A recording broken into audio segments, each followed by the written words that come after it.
Hackett will kick off for West Virginia. You look at the last meeting in Blacksburg. Virginia Tech 34, West Virginia 6.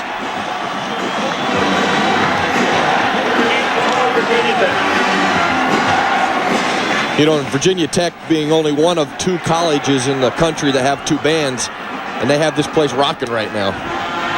50,000 on hand this afternoon, Lane Stadium. For a late November day, you would expect sleet, snow, but it's a beautiful day for football. 40 degrees at kickoff and a slight 5-mile-an-hour wind from the west.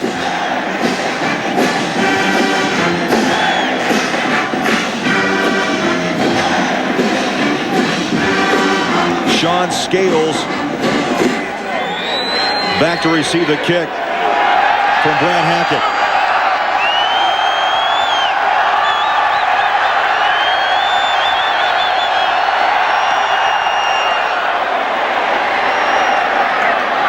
Short kick to the far sideline. A flag is down. And a flag is down back at the 37-yard line. A 7-yard return after the kick.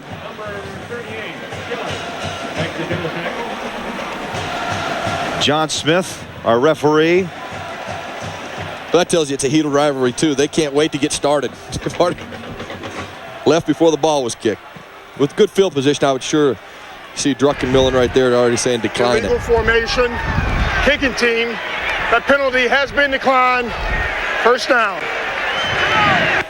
So good field position for the Hokies to start this football game at the 35-yard line. Virginia Tech 8-1 overall, 5-1 of the Big East. Their only loss is Syracuse.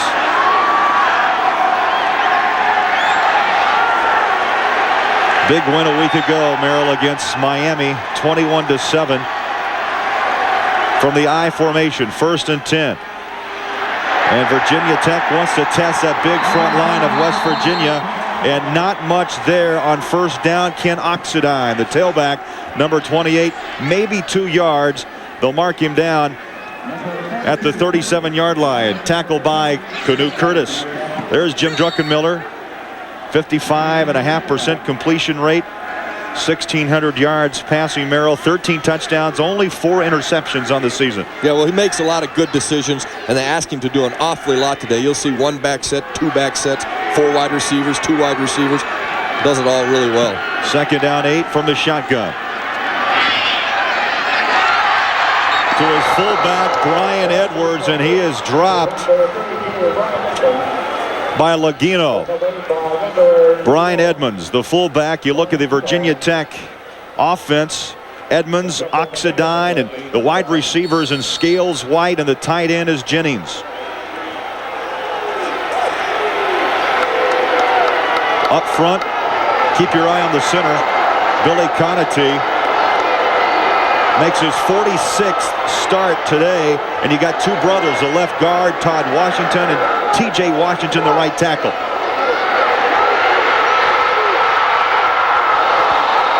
Druckenmiller trapped at the 30, able to get the ball away, incomplete. Jason Williams putting the heat on Druckenmiller. So 3 up, 3 down for Virginia Tech. Well, Craig, we talked a little bit about Canute Curtis in the open just a second ago about his dominance, but this is a total defensive effort. I mean, all 11 guys make plays all day long.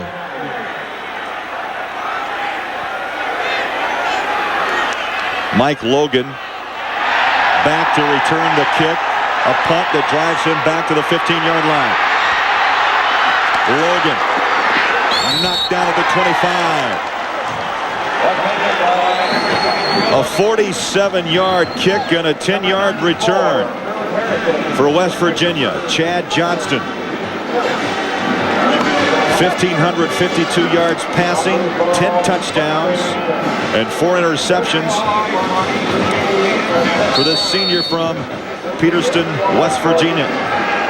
You know, Craig, and I think you have a game here with 2 quarterbacks that are very intelligent players and make real good decisions. You can see that from their ratio from touchdowns to interceptions. Sean Foreman, the motion man. 1st and 10. Play action. The catch pulled down by David Saunders. And David Saunders, we saw last night, he said, do me a favor. I'll make the first catch of this game. Tell my mom, Martha, and his sister, Tasha, hello. So hello. He's going to love you for that. Lauren Johnson made the tackle offensively.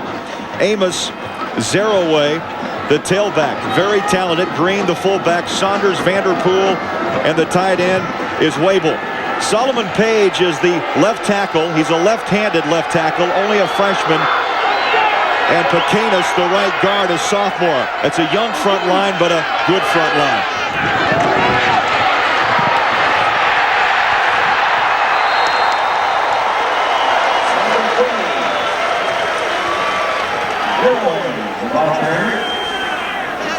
For Virginia Tech, we talked about Cornell Brown, last year's Big East Defensive Player of the Year. Waverly Jackson, Hairston, and Engelberger. He's a freshman and leads his team in sacks with 5. Simones, the outside linebacker with Tate and Newsom. Johnson, Gray, Quelo, and Midget. Anthony Midget, a freshman. He'll be tested early in this game. You know, Craig, I was just about to mention West Virginia. Anytime you come into hostile territory, what you like to do is put your defense out there first. Dead ball, false start, offense, 5 yards, repeat 2nd down. You like to put your defense out there first, and you'd like them to force the offense to go 3 and out. They did that. Then they got pretty good field position. Very first play, they get a 1st down. They're starting to drive. But now they've made a mental mistake here, or well, it's going to set them back 5 yards, but West Virginia, I don't think, could be any more happy in how they have started this game out in this big rivalry. Mike Horn jumped the left guard, 69, 2nd down and 14. Anthony Green in motion. Boy, the pads are popping, nothing up the middle. West Virginia trying to run behind Horn and DeGros, Pequenas, the right guard. And the tackle by Brandon Simones. You know, Craig, the first couple offensive plays you've seen, West Virginia, I think, has been a little predictable in the past on 1st down. And the thing they've tried to do, and Dan Summerall, the offensive coordinator, said not be so predictable. You've already seen first down they threw, 2nd first down they ran the ball. 3rd down and 14. Play action, up in the pocket, incomplete. Off the fingertips of Anthony Green, but a nice thrown ball by Chad Johnston. So both teams trying to work the jitters out, and this crowd on their feet. Well, you can tell both defenses, they've got their motors running. Now you watch this play, and this could be a dangerous play. You're trying to make a catch, and you're juggling and bobbling, but look how many defenders are around that can intercept that ball. Sean Scales will let that ball bounce and down at the 27, but a flag is back at the 25-yard line. You know, will that be a 5-yard penalty? He just ran into the punter, so probably just a 5-yard penalty. And the first time I think Virginia, I know when West Virginia punts the ball, I know everybody holds their breath now because of the pass to the punt team. But this is actually a good sign where the penalty is going to go against the other team and you're able to get the ball away. And I think that's the biggest key for West Virginia. You get a little more confidence in this unit right here. That man has had a tough year. Brian West, 7 block Running punts. into the kicker, receiving team. The 5-yard penalty has been declined. 1st and 10. So West will take a rest on the sideline, and when we come back, it'll be Virginia Tech and West Virginia scoreless. We'll be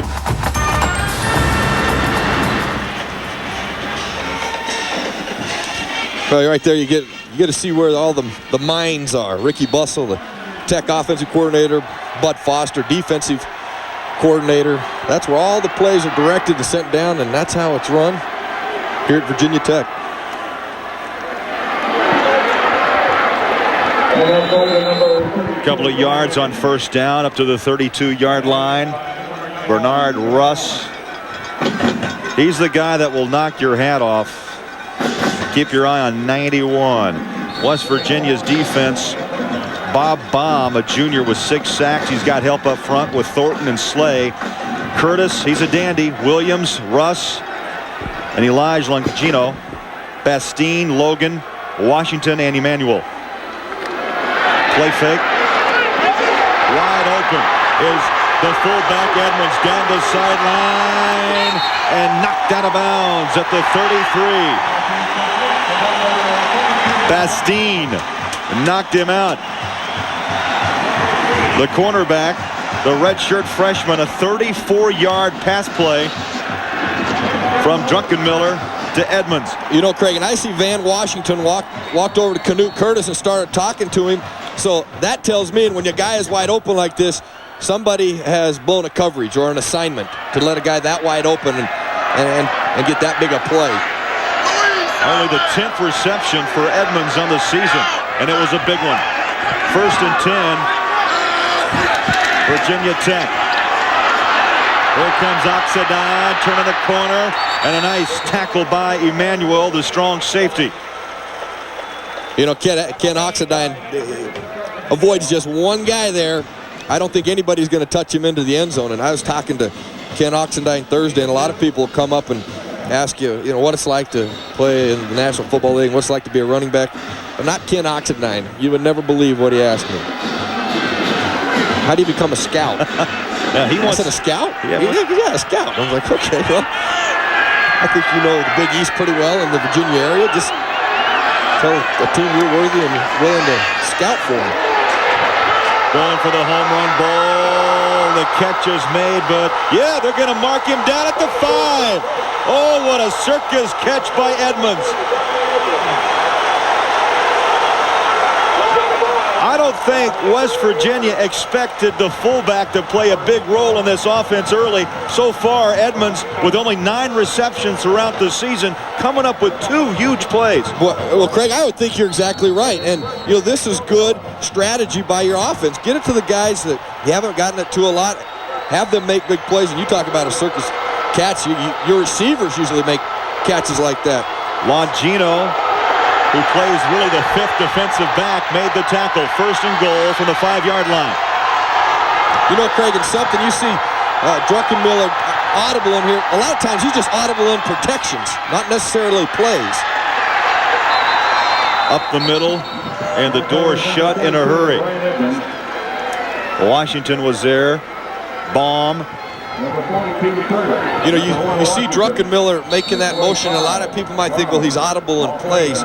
Well, Virginia Tech has the difficult task of finding out where Canute Curtis is going to be. And a lot of times when Druckenmiller comes up there, if the protection is to the right and Canute Curtis is to their left, he is going to audible and change that protection. So that's what he can be doing a lot of times, other than just changing the play. 2nd and goal. The handoff, Oxendine, maybe inside the 5 to the 4. Tackled by Jason Williams, the middle linebacker, a junior from Youngstown, Ohio. Boy, it's a good setup of linebackers. Longino, Russ, Williams, and Curtis. A lot of different names for this Mountaineer defense. They like to be called ground zero, also the blue blitz, allowing only 55 yards rushing a game. And what's impressive, that's less than 2 yards a carry. Yeah, well, and they've done that thus far in the game. The only big plays have been through the air. 3rd down goal from just inside the 5-yard line. Druckenmiller fires a dart, incomplete. 3 receivers in the area, but good coverage by West Virginia. And that brings on the field goal unit. Yeah, Jim Druckenmiller, he is a big, strong quarterback. And you got some adrenaline. You're in a big game. I mean, this is a bullet to Stewie. You see Stewie and what Stewie's got to catch there. Is it a catchable ball? Probably. Was it like a heat-seeking missile? Yeah, so tough to catch balls like that. Shane Graham will try the field goal. They'll mark it at the 12, so a 21-yard field goal up and good. So Graham now 10 of 16 on the year in the field goal department, a 21-yarder, and the Hokies strike first. 7:35 to go. First quarter. Virginia Tech by 3. Virginia Tech with the early 3-0 lead. 7:35 to play in the corner. How big is this rivalry? Well, Virginia Tech has won 5 of the last 7. Oh, it's big.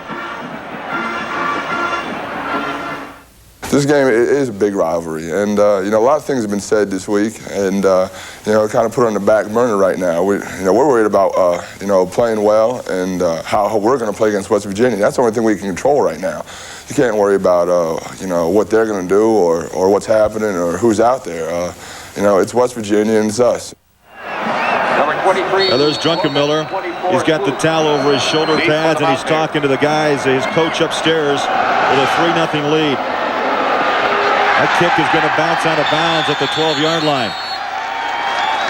You know, Merrill, you know about rivalries because, as he says, a lot of things have been said. You're talking newspaper articles will find themselves taped on bulletin boards, on doors, you name it. Yeah, all over your facility. You're putting stuff to motivate your players. Get ready. Kicking team. Free kick out of bounds. Ball will be placed at 35. 1st and 10. You know, it's been interesting, you know, when you have a game like this, and you look at West Virginia's keys to victory, you know, no block punts. That's kind of been a key for them since the Miami game. And create matchups for Canute Curtis. Canute Curtis will be all over the defensive side and good on first down balance. What that means, watch West Virginia on first down, run and pass ratio. See how they mix it up. 1st and 10 from the 35-yard line, down by 3. Up the middle goes Amos Zeraway. A 6-yard pickup. Let's check in with Mike Adamle. Mike? Craig and Merrill, the other Big East Conference game of note. Syracuse trying to set the table for next week's huge contest against Miami. Jumps up on top of tempo early with that 10-yard run by Malcolm Thomas at 7-0. Now, we saw Syracuse earlier this season. We did a game at Minnesota. They were in big trouble, but boy, the Orangemen come on. You talk about disarray and then turning things around. I mean, they have really come on. 2nd down 4. The quick throw to the far sideline. And Rashawn Vanderpool could not escape the tackle of Lauren Johnson, the left corner. Yeah, they're trying to run up a one-man screen here. You know, Sam Austin, the right tackle, is going to try to get out for David Saunders. You're going to see the offensive lineman sprinting out there, but just unable to get out of there fast enough.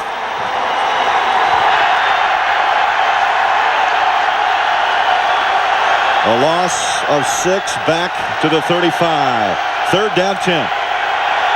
From the shotgun is Johnston. Steps in the pocket. And that was an incomplete pass. His arm was in the forward motion. And coming in was Cornell Brown, last year's Big East Defensive Player of the Year. Yeah, they talked about Cornell Brown getting back on track and playing in that rhythm. I would say earlier in this football game, Cornell Brown is back in rhythm. You're looking coming around the end there and then hits the arm right there as Johnson's trying to throw the ball. The punt by West takes a bounce and downed at the 36-yard line by West Virginia. A 30-yard punt by Brian West. You know, and a thing of note right there, Craig, there was a couple West Virginia Tech players right around West Virginia's punter. Dead ball, personal foul, kicking team, dead ball, personal foul, receiving team, they're offset. Also, some extracurricular activity on rivalry day. What do you expect? You got to expect that. Oh, yeah. There's got to be a couple personal fouls, as long as you keep it pretty clean and just let the game be played on the field.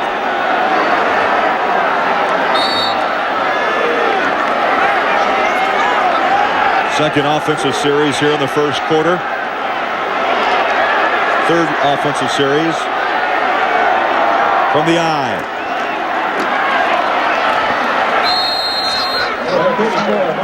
Marcus Parker, the ball carrier, he was chopped down by Thornton.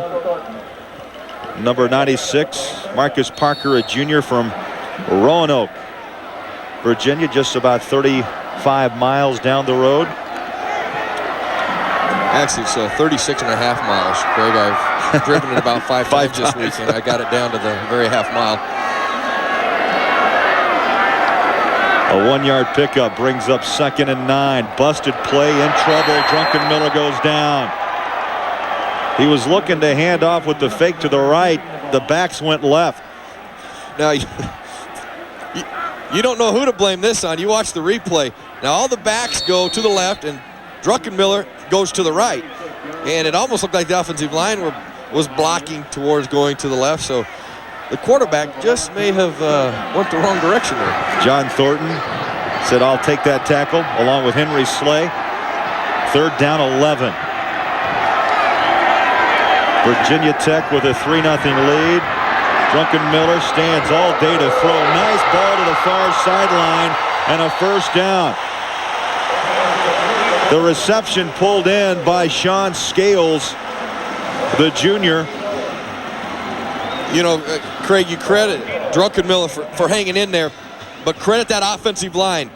He was able to stand there and wait for somebody to get open. Look at that, nobody around him, and he is a big, strong guy, and he just flings that pill over there. Nice throw. Druckenmiller, one of the strongest, if not the strongest, college quarterback in Division I. He can bench press 350. He can squat 500. And what a size at 6'4", 225. Yeah, and he's just got a super mind for the game. 1st down, Hokies. Shelly Ellison.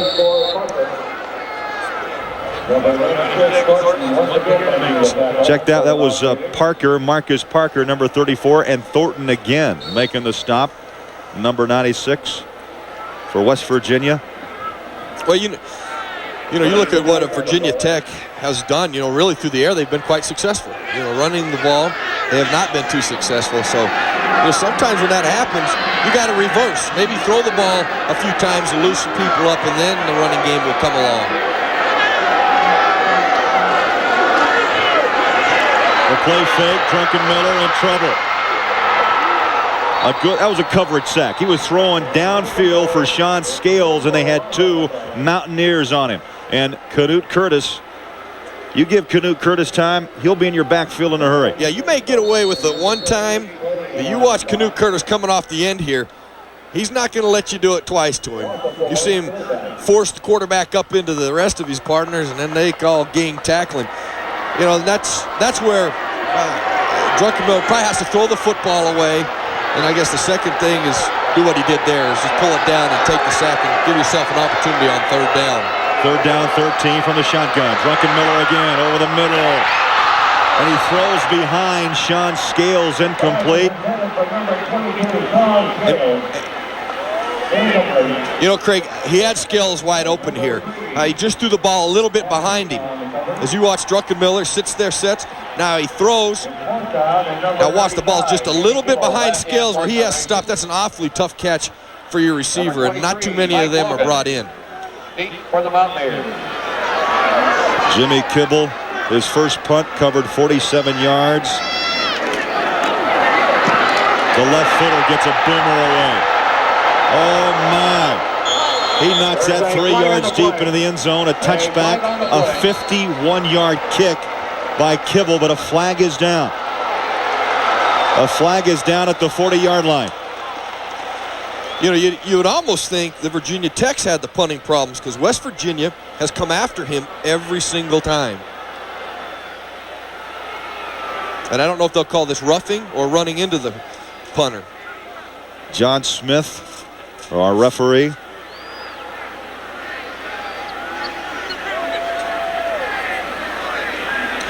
Well, they're going to bring it back, so this might be just running into the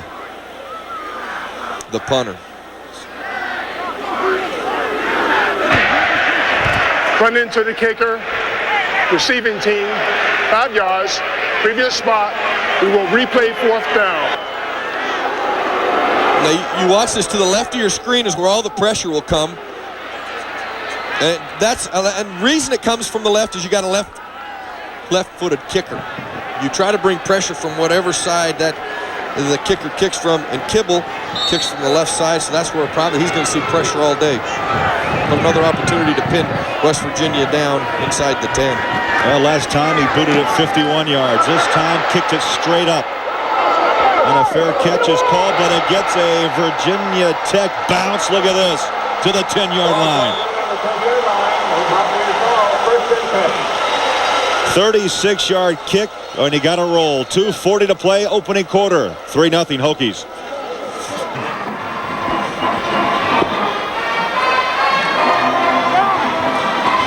.240 to go, opening quarter. There's a look at head coach of West Virginia, Don Nehlen, and we talked to him in length yesterday. Merrill, a guy that's been around this program for 17 seasons. Has an 8-2 season in 1996 and excited about things. Some movement up front. Flags are down. Zeroué bangs for a 6-yard gain, but a flag thrown. And number 20, Zeroué on the carry. Here's John Smith. And number 12, Johnson. Offside's the call. Making dual tackle.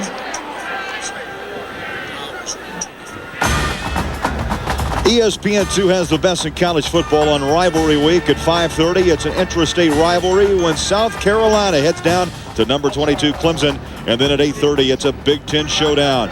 23-ranked Iowa taking on Minnesota, only on ESPN2. Ball play count on the 15-yard line. You know, I've watched the first down plays for West Virginia, and you know their very first down they threw the ball.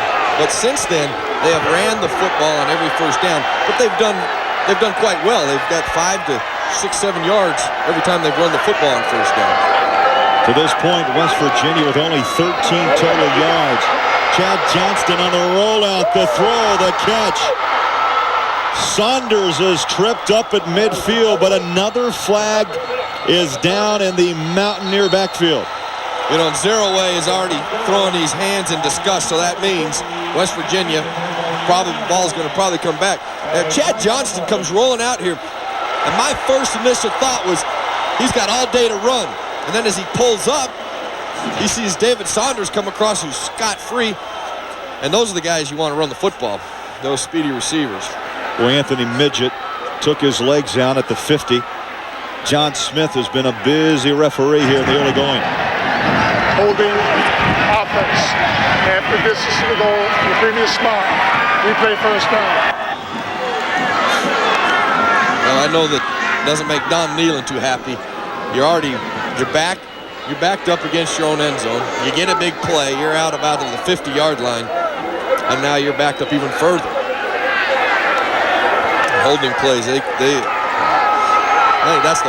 could be the most devastating penalty against an offense is holding. You know, now that's not just a 10-yard penalty. You got to think about how many yards you were just able to go, which was 35, and then that tack 10 onto that. It's like a 45-yard penalty. Third flag against West Virginia. So yeah, wipe out the 35-yard gain and the great catch by Saunders. And there you look at the big crowd today here at Lane Stadium in Blacksburg, Virginia. 1st and 13 from the Mountaineers 7. Zeroué works the far sideline, maybe a yard or two to the 12. Let's go to the studios and Mike. Guys, as you might expect, Syracuse having an easy time with outman Temple. This is Kyle McIntosh running in from 13 yards away. My question, where are the Temple defenders? They look like they've only got 9 men on the field. It's 17-zip now. Syracuse up 17. Wow. It's 3-0 here. Virginia Tech leading West Virginia. Mountaineers with the football. 2nd down and 7.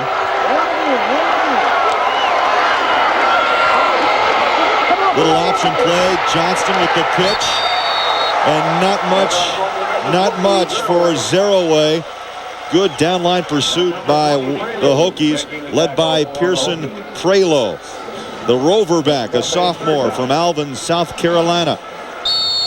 West Virginia has done a lot of misdirection early in the football game, but there the Hokies were prepared. There was 3 or 4 defenders for Virginia Tech swarming the football, and zero-way, you need 2 or 3 guys around zero-way. He is a small package of dynamite. We talked about how good West Virginia's defense is. Don't forget Virginia Tech, they're ranked number 2 against the run in the Big East. On 3rd down and 6. Heavy pressure by the Hokies and incomplete. The intended receiver, number 34 for the Mountaineers, Leroy White. And number 22, Scales in This has been the Achilles heel for West Virginia. They've had 7 block punts this season already, and one of them, the biggest one, against Miami. Heavy pressure that time, but a nice kick by Brian West. Scales at the 35. Scales at the 40 to the 44-yard line. A 51-yard punt and a 9-yard return. Tackle made by number 57, Gary Stills. Gary Stills down for West Virginia.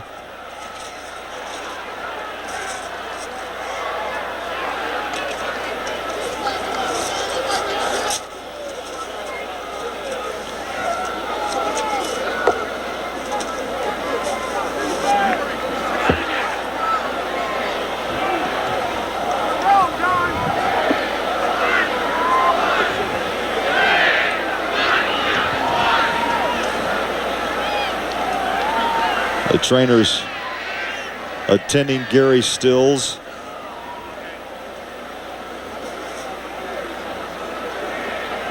A sophomore out of Trenton, New Jersey. He backs up Canute Curtis at the right outside linebacker spot. While they take a look at Gary Stills, let's send it back to Mike in the studios. Well, Craig and Merrill, Miami for its parts getting... Next week, that's going to be a big game. I know that Virginia Tech beat Miami last week, and Virginia Tech would like nothing better than Miami to go up there and beat Syracuse and force this thing into a 3-way tie, to where the winner of the Big East would be solely indicated by who was ranked the highest. And they would take the 2 polls, the ranking of 2 polls, average that out, and whoever is ranked the highest out of those 2 polls would be the Big East champ. That's your tiebreaker. You talk about rankings. Virginia Tech, how strange, 17th in the Associated Press, but the coaches, CNN's poll, USA Today, they like them. They're number 9. Yeah, I've never seen a discrepancy between the 2 polls this late in the season of one team. Yeah, that is quite amazing. Well, Virginia Tech 8-1 and 5-1 the Big East. Their only loss to Syracuse. It was a blowout, 52-21. 1st and 10, Virginia Tech from the 43-yard line. Drunken Miller fires off the fingertips of his tight end, Brian Jennings. For number 81, Brian Jennings. And really, the tight end is not a real big factor in this Hokie offense. Only 8 receptions on the season for Jennings. No, but Virginia Tech has went to the players that haven't been a big part of their offense this year. Now, this is a perfectly thrown football, and Jennings just not used to catching a lot and let it slip through his hands. And you could tell there, too, wanted to make something happen after the football, and that's what a lot of receivers make mistakes. They try to do too much before they've caught the football, tucked it away. On the option, Drunken Miller chased down from behind. Good downline pursuit led by John Hadley, the junior.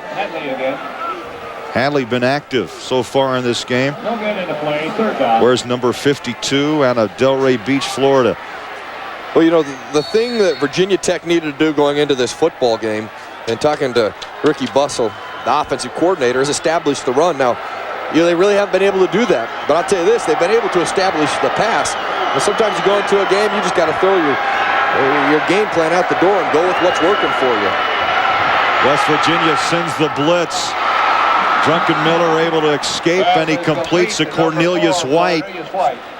Mike Logan Tackle made by number 23. made the tackle at the 50-yard line. Boy, Drunken Miller shows some pretty good ability to ease out of the pocket when he's in trouble. We've played a quarter. Virginia Tech on top of West Virginia, 3-0. We'll be back. Craig, you watch this the replay of this last play, and there's a lot of good football plays here. You watch Druckenmiller do a 360 here. As soon as he does a 360, he does a great job of setting his feet again and then getting the ball out to White. Now, White does a nice job of catching it, but Mike Logan does a super job of making a sure tackle, because if White's able to break that, that's probably a touchdown for Virginia Tech. Druckenmiller, as you see on the sideline with the headsets on. Jimmy Kibble back to kick. Swope back to receive the punt, and this is a punt. Oh, what a foot by the lefty. Kibble drilled that ball 47 yards. Well, ESPN is your home for college football on rivalry week at 7:30. It's an interstate rival as Auburn heads to number 15 Alabama. And then stay tuned at 3:30, 7 and 10:30 for the Residence Inn College Scoreboard Show. Heading down the home stretch before bowl time. Bowl week. Bowl week. Oh, really? Bowl month. Bowl month, because it's a lot longer than just 1 week. A lot of big bowls will be on ESPN, too. A lot of them.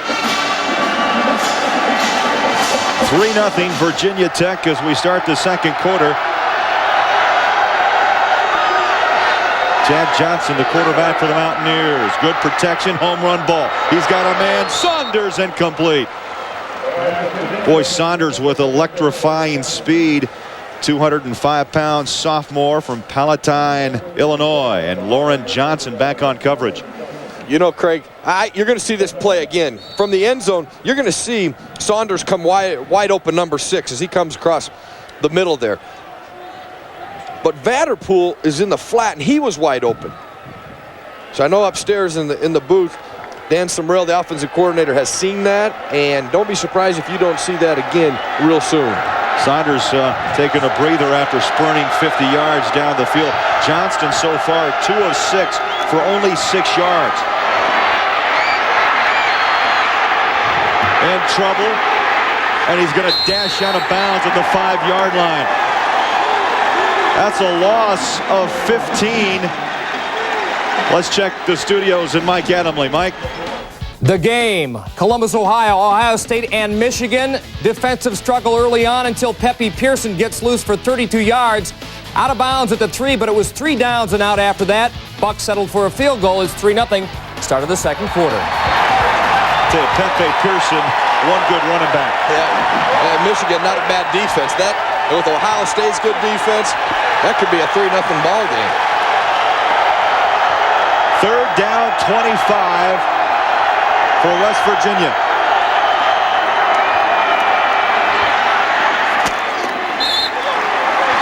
And to the sideline goes Zeraway. Boy, you can hear those pads popping. You can say, get off of me. Yeah, get off of me. You see that little mic shot there? Saw that little plastic lid there? He was perfect to hear that hit. I almost had to turn my volume down. That was so loud. Anthony Midget, who's no midget. I mean, this young man as a freshman, oh, he hit you. Yeah, he hit you. You know, played against Miami, and they wanted to see him gain some more confidence. Sean Scales at the 50-yard line.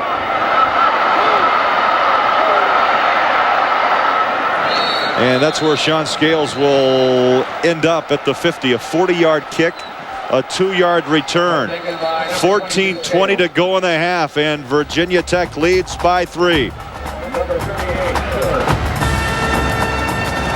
look at the Virginia Tech campus. Usually on a day like this in November, you think those Ducks would have to have some ice skates on, but it's a good day in November. Or they didn't catch the bus down south. That's right.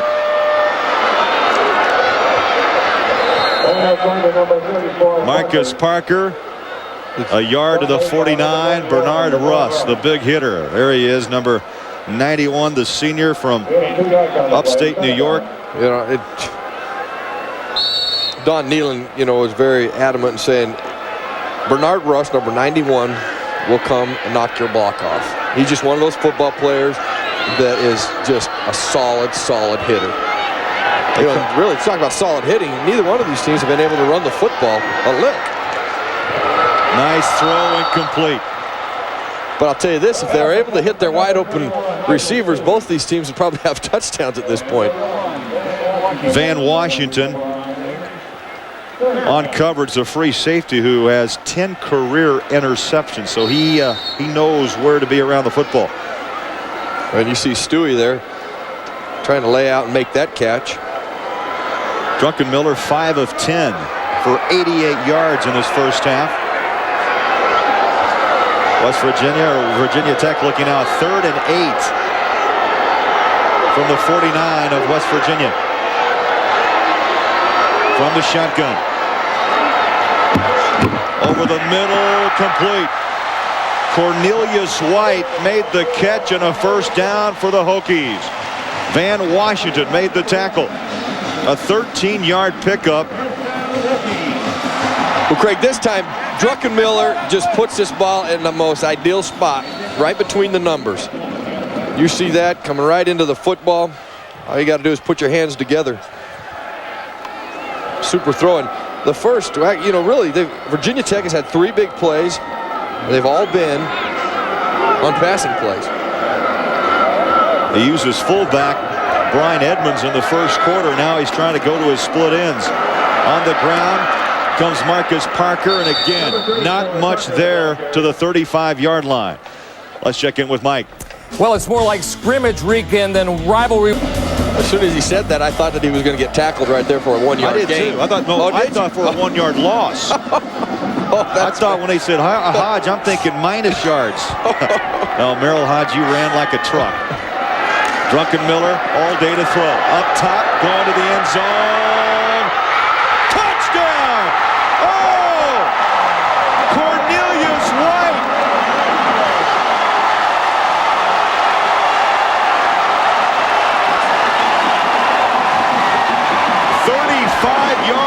Reception. White with his 3rd touchdown of the year. Druckenmiller with his 14th touchdown toss. Well, you know, Jim Druckenmiller has thrown some really pretty balls here. Now you watch the way he puts this in the air, and then you've got Logan and White jockeying for position. Both of them are trying to make the play at the right time, and it was White who comes down with the football and gives the Hokies a 10-point lead. Shane Graham, the point after. He has yet to miss this season. He is now 36 of 36 in the point after department. Druckenmiller goes downtown, and the Hokies build a 10-0 lead. There's Cornelius White after that big touchdown reception to put Virginia Tech on top 10-0. 12:26 to play in the half. Logan and Slope back to receive the kick. It's a short kick and down at the 20-yard line. You know, we talk about rivalry week, how big these games are. Well, it's a big one between West Virginia and Virginia Tech. Frank Beamer's been around a lot of years, 10 to be exact, at Virginia Tech, and he says, you know who comes up big in these big games? My quarterback, Jim Druckenmiller. He's a guy that really responds to competition. The bigger the game, the better he plays. He likes it. I mean, he doesn't panic. He feels right at home. The tougher it gets, the better he gets. And I think that's a great quality for a quarterback to have. Well, he showed up big thus far in this football game, throwing some great balls. West Virginia down 10. They start on their own 20-yard line. Johnston, the handoff to Zeraway, and maybe a 5-yard gain. Back to the studios and Mike. Here's another rivalry, BYU-Utah. The Cougars expecting to beat Utah through the air? No. How about on the ground? Brian McKenzie, another nice run. Another Merrill Hodge impersonation, and BYU leads 10-0 in the first quarter. See, Christmas is coming. Christmas is coming. Mike, you better send him a nice package. Well, no, I got to send him the nice package. Second down, 5. Spinning up the middle is the redshirt freshman Amos Zeraway. Lights out speed. The tackle by Newsome, number 55, the inside backer. Virginia Tech, how good are they? Well, they've beaten the last 5 nationally ranked teams they have played. I think there's certain measuring sticks for this Virginia Tech team. They beat Texas in the Sugar Bowl. They won the Big East last year. But that right there tells you how competitive Virginia Tech is throughout the country. 3rd down 3. Johnston on the run, and he smartly steps out of bounds at the 31-yard line. 1st and 10 for West Virginia. And John Engelberger, the freshman, chased him out. The right side defensive end. This is a critical drive for West Virginia, and this probably one of the critical plays. And Chad Johnson makes a lot of smart decisions here, just barely getting inside the marker there to get a 1st down. But West Virginia being down 10, away from home, in a rivalry type of situation, this is very vital for them to get some points on the board in order to keep these guys, West Virginia, in the ball game. Only 2 of 6 to start this game. As a man to the sideline, overthrows his wide receiver, Rashawn Vanderpool. Ball's incomplete, intended for. That stops the clock with 10:59 to play in the half. Torian Gray over on coverage. Torian Gray, the free safety, coming off a big game last week against Miami. 9 tackles, also a pick against the Hurricane. That's in West Virginia. This is very difficult. If you're not very successful on 1st down, which has an incomplete pass, now it's 2nd and 10. So 2nd down now is so critical that you get a positive play. So you go to the drawing board, you get your play card, and say, what is something that we run really well that we can get some yards? So 3rd down, it isn't so long.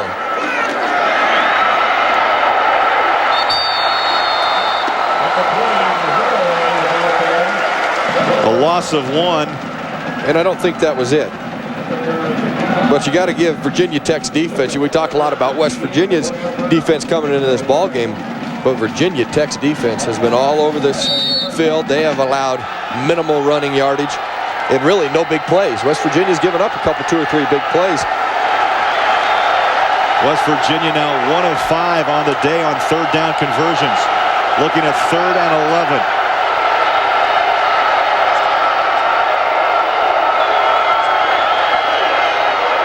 Play action, heavy pressure. Johnston to the sideline, incomplete. Vanderpool, the intended receiver, but give some credit. Virginia Tech's front, they're breaking through. Tate, Simones, the linebackers, and some heavy pressure up front. Yeah, well, and Cornell Brown, the leader of that defensive front. I mean, they are constantly putting pressure, not just on Chad Johnston, but the entire running game.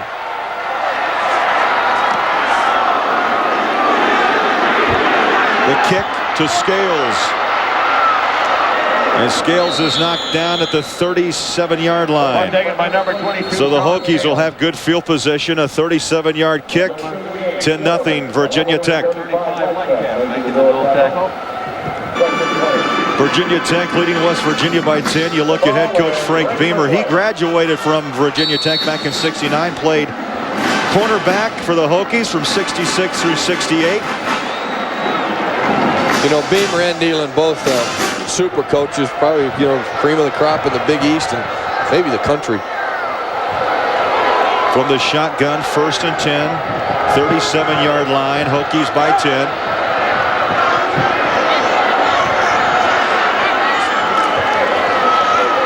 Druckenmiller has a man wide open. White has to wait for it, intercepted at the 20. That ball hung up there, and Mike Logan with his 5th interception of the season. Well, that time Mike Logan won the battle of jockeying for the position. And I know Jim would love to have this ball back because he just didn't get enough distance. He had an arc on it, an arch, but just too much. Not enough distance on it. And Logan able to come up and make the play, and White going, God, I'd love one more chance to have a big play. That's the first interception, by the way, for Druckenmiller in his last 5 games. He went 5 games without a pick. Yeah, and you don't know, maybe that just slipped out of his hands because he is definitely strong enough and big enough to get it that far. So far, West Virginia unable to move the football. Johnston to the far sideline, incomplete. David Saunders, the intended receiver. Lauren Johnson, the left corner, providing coverage. You know, the thing West Virginia cannot do is try to get everything back in just one play. You know, and I know that, you know, whatever they've run today hasn't been that successful. But you got to try to find some plays that can get this offense on the roll and keep them going. Johnston, 2 for 9, 0 for his last 6. Second down, 10 from the 20. Johnson rolls and fires to the sideline, complete to Saunders at the 39-yard line. Lauren Johnson pushed him out. Let's go to the studios and Mike. Well, Craig and Merrill, so far the play of the day on this rivalry Saturday. Michigan attempting a fake field goal. It's wide open. Brian Greasy to Chris Howard, but it is broken up by Sean Springs, the Buckeyes All-America safety and cornerback. What a play, but State still leads 3-0. And that's why he's an All-American, because he makes a lot of plays. I mean, that game very well may be 3-0. Great rivalry. You know, you watch West Virginia a little earlier and see Don Nehlen. That misdirection stuff has been good to West Virginia, and I'd stay with that type of stuff. Now some trickery. Vanderpool on the reverse, turns the corner and bumped out of bounds at the 46-yard line. Anthony Midget, the freshman, knocked him out. You know, Craig, and I'll tell you why this is a successful play. Virginia Tech is flying to the football, and they're so aggressive right now that a lot of people aren't staying home on the backside. And that's where, up in the booth, you see that. You go, let's try a reverse, see if we can get him. Big enough and good enough for a first down, and puts him in Virginia Tech territory. 15-yard pickup, and West Virginia putting together a nice drive here midway through the second quarter, down by 10. Johnston guns and fires, complete. Anthony Beck, the freshman tight end. Tomorrow night, 8 Eastern, check out Sunday Night Football on ESPN as the Green Bay Packers try to stop the St. Louis Rams. The Pack, led by last year's MVP Brett Favre. They're 8-2, which puts them atop the NFC Central. The Rams are led by Isaac Bruce on offense. Check it out, ESPN tomorrow night. You know, Craig, you look at what that misdirection stuff has done. You know, it's established some continuity for West Virginia's offense. Now they're coming back to the regular plays, and they're a little more successful with them. The give. Number 34, Leroy White. Leroy White, number 34, brought down by Cornell Brown.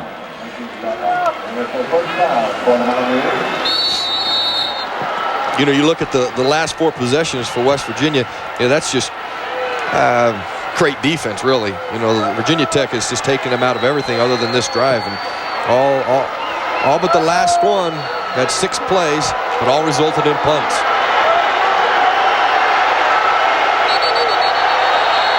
And now a timeout called by Johnston. West Virginia burns a timeout. 8:26 to play in the half. Virginia Tech by 10. We'll be back. Virginia Tech with a 10-0 lead, but that sideline doesn't look as comfortable as they were earlier. Then you see Bud Foster there signaling in stopping formations. Whatever it takes, stop them. 6 plays, 48 yards, and it started on West Virginia's own 20. Play action. Well, you know, the thing that kick-started West Virginia was these type of plays. The misdirection, going one way, then pulling the ball down and going the other way. But Bud Foster does a nice job, the defensive coordinator for Virginia Tech, of countering with that. You know, bringing blitzes from the backside. So if they do counter into you or they misdirection back to you, you got a guy there in your face, and it makes it just that much more difficult. And in the face is Brandon Simones, the senior outside linebacker.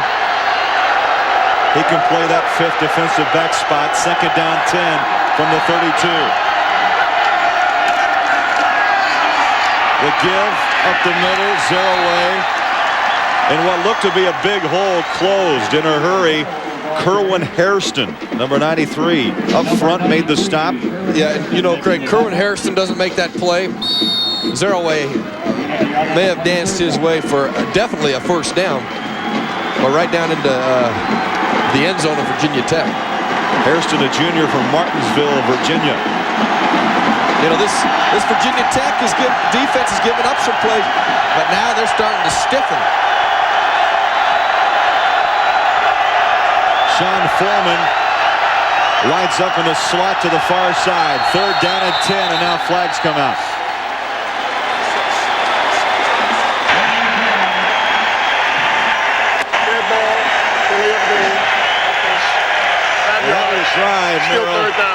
That will drive offensive coordinators and head coaches over the edge. Yeah, you're right, Craig. And you know, it's kind of a double whammy too. You know, you lose yards here, plus you get this 50,000 plus back into it, and they realize you're having problems, so that takes the elevation of their vocal cords up just a little bit, so you have problems. I don't think for a second Coach Beamer doesn't know that. Would love to see this crowd get as loud as possible.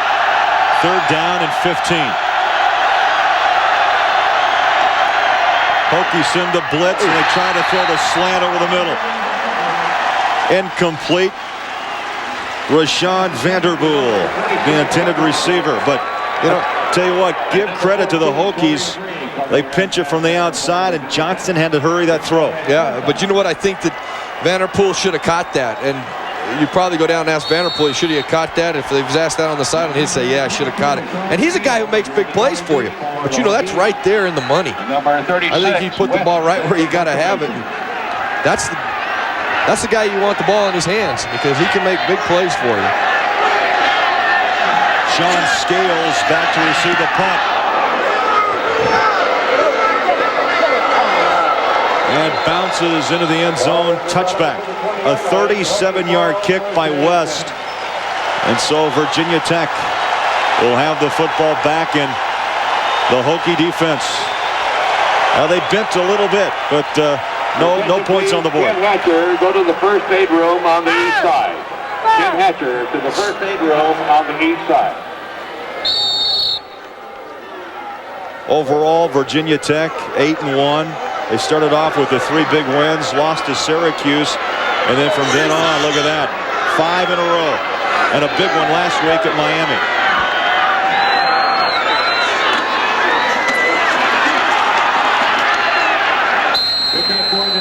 Drunken Miller, the pitch to Oxidine. Tackled by Forbes, number 54.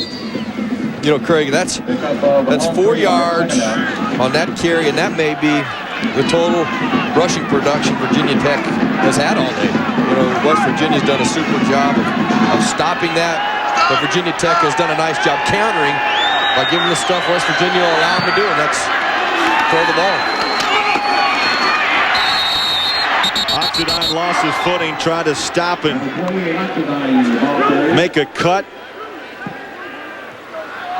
Lost a yard back to the 19-yard line. Oxidine, tell you what, he's had a great year. 717 yards at the start of this game, a 6.2 per carry average, 102 yards a game, but so far unable to find that first big breakaway. Yeah, and not much today. And you know, he was hampered with a separated shoulder.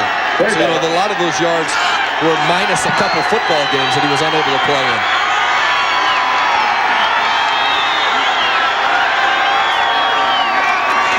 Third down 10, Drunken Miller finds his man to the far sideline and swarmed under. Edmonds made the catch, but he was tackled by a host of white jerseys led by Bastine, the freshman. Number 95, Jimmy Kibble, going back in the punt formation for the Hokies. You know, that's just how you want your defensive unit to execute. You want your defensive line to get upfield, put pressure on the quarterback, force him to throw a quick route and a short route. They did that, and then make the sure tackle. Kibble, the left footer, gets it away, and a nice kick. Mike Logan at the 23. Logan at the 30. Logan at the 40. Logan at the 45, and he battles to the 48-yard line. A 51-yard punt, but a 23-yard return, and West Virginia with good field position to start this drive once again. You know, it's when you return a punt, you've got a lot of controlled confusion, if you will. Logan does a nice job of making somebody miss there. But watch now, one of his teammates. Number 33 comes in there and makes a nice hit on him, of which you would like not to have. You got enough problems with the other 11 guys, but if your own guy comes out there and hits you, and he's telling him right now, he said, don't hit me, it's those guys in the dark jersey, the burnt orange color. Johnson on play fake over the middle to his tight end, Becht. The tight end. I'll tell you, Don Nehlen thinks this guy has a big future. Torian Gray made the stop, but he loves Anthony Becht, and he's a big man at 6'5", 245. Yeah, you watch Anthony Becht here come open in the middle. Chad Johnson gets it to him, but Torian Gray comes over, and watch this hit, boom. Now that's holding on to the football. That's why you got to catch it. You're going to get hit anyway. 25-yard pass play, and West Virginia again on the move. 1st and 10 from the 28.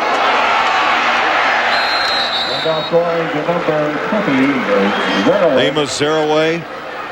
Footing seems a little loose down there. Steve Tate made the stop. Craig, I wouldn't doubt if it's a little loose because I came here on Thursday and it rained all day. I mean, we walked over to the practice field and it was like there was 2 or 3 inches of water standing on the field. So I'm sure it's still probably a little wet from the rain they've had here last Wednesday and Thursday. You can see some chunks, some divots. Looks like your golf game. Yeah, there's sand wedge. Chad Johnston trying to throw the touchdown throw. Had Vanderpool over the middle, but we've seen a few times today, Johnston he floats that ball a little bit too much. Yeah, Craig, he's those deep corner routes and deep post routes.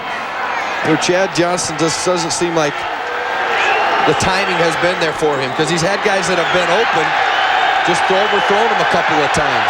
And I'm sure in the second half, that's what they're going to talk about. Let's come back to that, and we got to hit him. But as you can see, he can throw the football. Only trails Oliver Luck in all-time career passing yards at West Virginia. 3rd down, 8, and again the tight end. This time he goes to Chad Wable, 87, the junior. Well, tight ends have been good to West Virginia on this drive, and you keep going to them. Very similar on the play where Becht was wide open, number 82. Now, the junior, number 87, Wable, covered quite nicely there. Just makes a nice catch, and then Chad Johnson, got to credit him for throwing a perfect ball. There you see 87, Chad Wable. Big play for West Virginia. 1st and goal from the 6-yard line. Leroy White banging inside the 5 to the 4-yard line.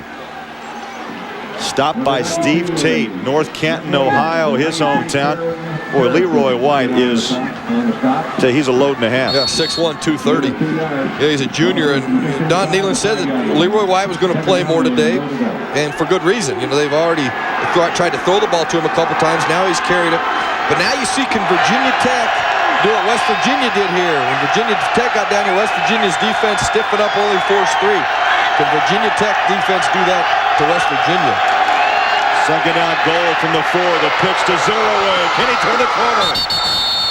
Knocked down at the 4. And the clock continues to run, under 2:40 to go. Lauren Johnson didn't make the tackle there, but he basically made the play. He allowed Pearson Prelo to come in there and make the tackle because Amos Zeraway is a guy you just usually don't tackle with one guy. You need a whole host of teammates around him. You see Don Nehlen voicing in the play there. And this is a very, very, very big play for both teams here. If West Virginia could get a touchdown here, puts this game right back in the hands of West Virginia. But Virginia Tech forces them to 3. Moral victory for Virginia Tech. Johnston guns and fires to the goal line. Now, the official's right there on the goal line, so he makes that play. Did it break the plane? And I think the way Saunders came back to the football, it probably did not. So probably good call. If we can watch, or if we were able to see this, if we have it at that angle. But now, decision time for West Virginia. Steve Tate, big tackle. It looked to see Saunders had the lean. We'll see it on the replay.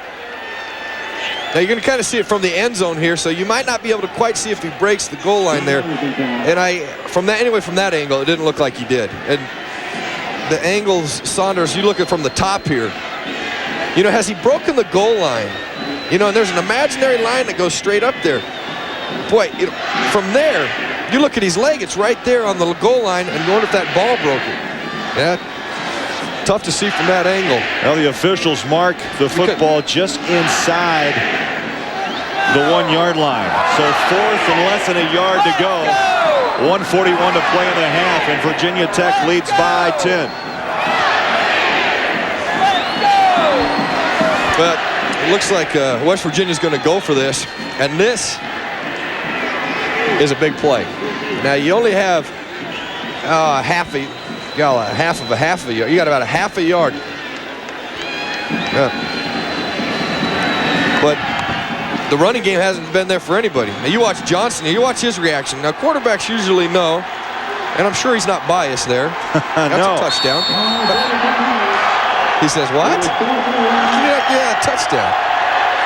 This will be the 8th play of this drive. 4th and goal inside the 1. Zeraway and White, the backs. The fake to the pitch. Johnston throws. Touchdown! Saunders!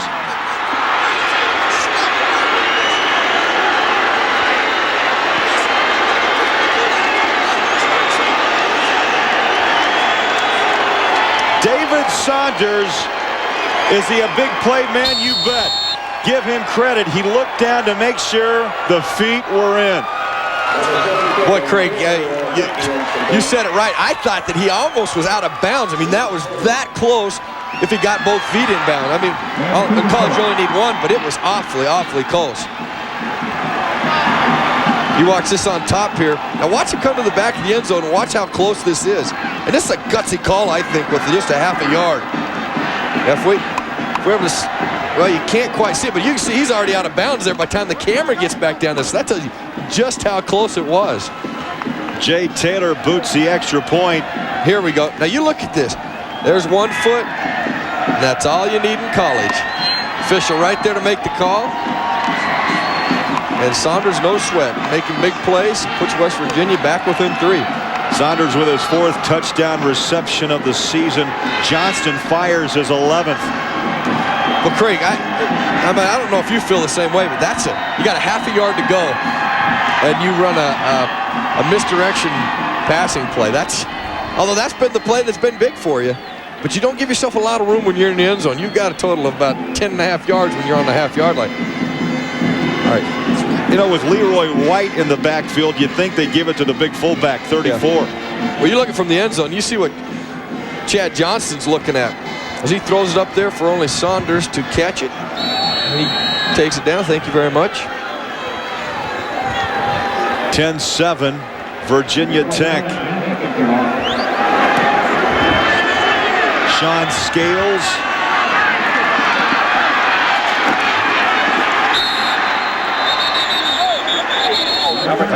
Ball was taken by Marcus Parker. But a flag is down.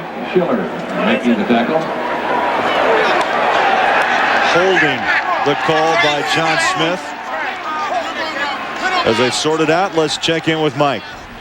All right, thank you very much, Craig. Coming up next on the GMAC halftime report, the big hits from this rivalry Saturday, including Ohio State, Michigan, the game, then the game in the WAC, Utah and BYU. Plus, we'll have a preview of the SEC's Iron Bowl, Auburn, Alabama. Bragging rights, bowl bids, it's all ahead on the GMAC halftime report. Guys? Thanks, Mike. A minute 31 away from halftime, and you know, Mike Adam. They call this a game of inches, and you look at that, if we're able to see the touchdown, we're probably not going to have time here, but you know, when you slow it down and you see touchdowns like that where 1 foot's inbound, the officials are forced to see that at full speed. Yeah, that's a good call by the official.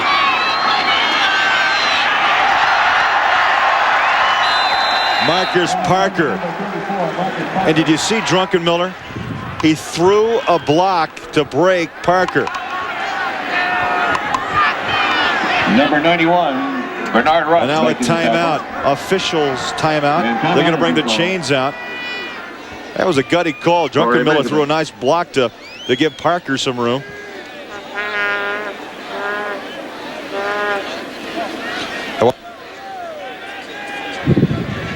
Oh, they stretched the chains, and it's about a ½ inch. They're going to roll it up. The nose does not hit the stick. Speaking of game of inches. Here we go. It's just an inch shy of a first down. Now here's the touchdown pass. Now you see that hand right. Now stop it right there. Now that's the only thing this official is looking right down at that. That is the only thing that he is watching. All he's got to see is 1 foot. He sees that. He sees the ball in the hand. And that's a touchdown. Good to have 20/20 vision, isn't it? That close, I don't even think you need that. 2nd down inches, Druckenmiller. Flag comes out. Wide open over the middle was White, but I believe Van Washington, the free safety, got his hand up around the shoulder pad. Yeah, or Bernard Russ, one of the two. They're both protesting that it wasn't me. There's a call. Interference. And White saying, oh, yes, it was.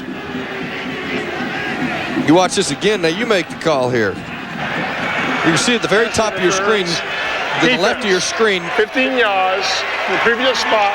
you see Rush right there. And White, I also got a question, was that ball catchable? Because, oftentimes, officials will look and see just,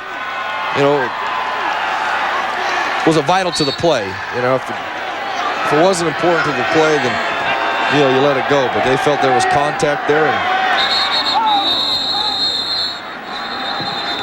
Flags are down. Quickly, flags are down, and the officials step in, whistle the play dead. Dead ball, false start, offense, 5 yards, still first down. So you get 15, but you march 5 the other way. And you see when the official opens up that mic, you can hear a lot of chattering down there. And I'm sure it's all kinds of stuff like, great job, good tackle, that's the way to hit. Good job. Now Virginia Tech trying to use a hurry-up offense with 1:14 to go in the half. Druckenmiller hit, and that ball incomplete. Play faked it into the line and then threw to the far side to James Crawford, his flanker, and Canute Curtis was right there. We're going to watch this interference penalty, but you got to look at where the ball is thrown. That's really not a catchable ball. Then there is an official that's responsible for coming in and saying, listen, that was uncatchable, disregard the penalty, but no overrule on that play. 3 wide receivers to the far side. Druckenmiller, up he goes, and the catch pulled down by Sean Scales. That stops the clock with 1:04 to go in the half. Now Virginia Tech has run that play a couple of times already, and Scales has been open, wide open, each and every time. West Virginia, Steve Dunlap, the defensive coordinator, and the defense are probably going to have to make an adjustment to that and a correction. And that's not going to be all the way till halftime because they're going to see that again probably in this drive. 157 yards on 9 completions for Druckenmiller. That was a 18-yard pickup. Plenty of time over the middle. And again, Sean Scales makes the reception, first down. Charles Emmanuel made the tackle at the 27-yard line. When you're successful throwing the football, you look at the pass protection of Jim Druckenmiller. He's just able to stand there and not a soul within a yard of him. That makes it awfully easy on your quarterback and awfully difficult on your secondary. West Virginia. West Virginia calls timeout. Yeah. There's the big boys. And they call themselves the Fools. Yeah. And they're no fools, though. The Fraternal Order of Offensive Line Studs. And there they are. There you go. Fraternal Order of Offensive Line Studs, the Fools. They average 305 pounds a man up front. And the Washington brothers. Well, we got rid of the pitcher too quick. But you got 2 Washington brothers. You got Todd Washington, who's a left guard, and T.J. Washington, 75 and 76. 71 is 76 right here That's T.J. Washington, and here's big brother right over here, Todd Washington. I was standing in practice, and I was talking to T.J., or excuse me, I was talking to Todd, and Todd, you know how when you got brothers, you go, you know, who's the best? And I want to know who I you am. think's the best, yeah. And I said, Todd, who's the best? He goes, oh, TJ's the best. He's taught me everything I know. So I was like, well, I'll just wander over to TJ, number 76. And I said, TJ, who's the best out of you and your little brother? He goes, oh, Todd is. He's the best. I mean, two great brothers. In fact, I read an article where they said their father, they know when Todd and TJ are coming home because you can't see the refrigerator light. And you also know when they're gone because you now can see the refrigerator light. They fill it up and then they empty it. Two big boys, over 300 pounds. Not just good offensive linemen, but two pretty good friends. Can you imagine dinner time? Oh, my. Thanksgiving each and every night, about 5:36. 54 ticks left in the first half, 10-7, Virginia Tech. 1st and 10 from the 27.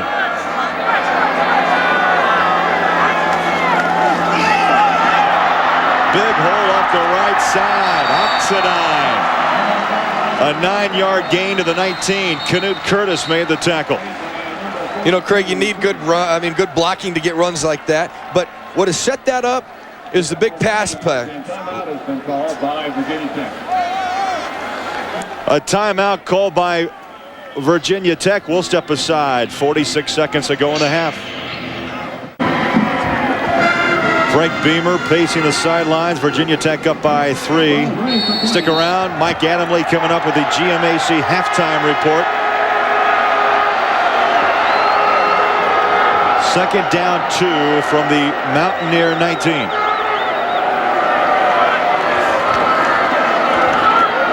Wide open. Druckenmiller to Cornelius White at the 10-yard line. Mike Logan nowhere near Cornelius White, but came up to make the tackle. You know, credit Ricky Bussell, the offensive coordinator, for calling nice plays, nice patterns to get these guys wide open. I mean, now White's made some big plays for you. You would think that's one guy you don't want to let get open on you, because he has ability to make some plays. There he is, wide open.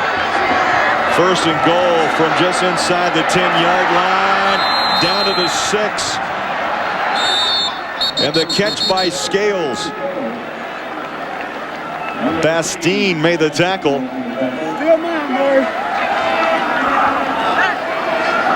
And we've talked a lot about Jim Druckenmiller and his ability and how strong he is. But, you know, you just watch how poised he is. How he keeps cool, throws that football right where it needs to be. And then West Virginia, they're in the right place, too. Pirlo Bastine, the redshirt freshman, makes a nice tackle there and forces Virginia Tech to call a timeout. Well, this drive, Merrill, look at this. Started on their own 19. They've gone 7 plays, 76 yards, so you're over 10 yards a pop, nearly 11 in only a minute and 1. Yeah, I was noticing that too. You know, West Virginia, when they were driving, their drive relatively consumed little time. Virginia Tech's drives have relatively taken very little time, and this one was in a situation where they needed it to take little time. They were at under 2 minutes to go in the football game, or before the half, and would like to get some points on the board. Now they're in a situation where touchdown is very possible, and a three points, as long as it's a good kick, is probably a guarantee. Druckenmiller nearly at the 200-yard mark here in the first half, 12 of 19. 1 touchdown and the 1 interception, his first in 5 games. 2nd down goal from the 6-yard line. Druckenmiller under pressure, dumps it, and the ball falls incomplete. He had his tight end in the area, Brian Jennings. And now an injured player down. That's Canute Curtis. Oh, my. Boy, and he's grabbing his knee, the place that you hate to see players grab for. You just hope that young man's okay. Had a chance to talk to Canute last night in his hotel room. What a classy young man, a senior. He leads this West Virginia team in career sacks, 32.5. Yeah, did you know he ate that sundae and he didn't even offer Sonny the whole time. That's Had right. a big sundae going there. You watch the tail end of this football play. See if you can see Canute Curtis coming up right there. Oh, look at that leg whip. If you can.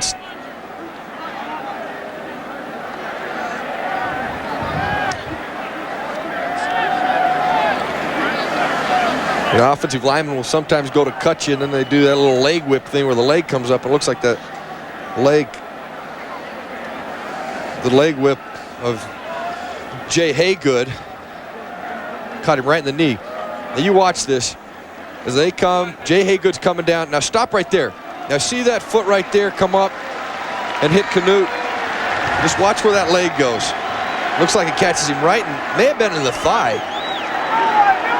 But, you know, there's good news as Canute got up and was able to jog off. So that very well could have just caught him right in the thigh and give him one of those nice thigh bruises that are going to hurt like the dickens tomorrow. Third down goal. 29 seconds of play in the half. Play fake into the middle. Touchdown. Cornelius White.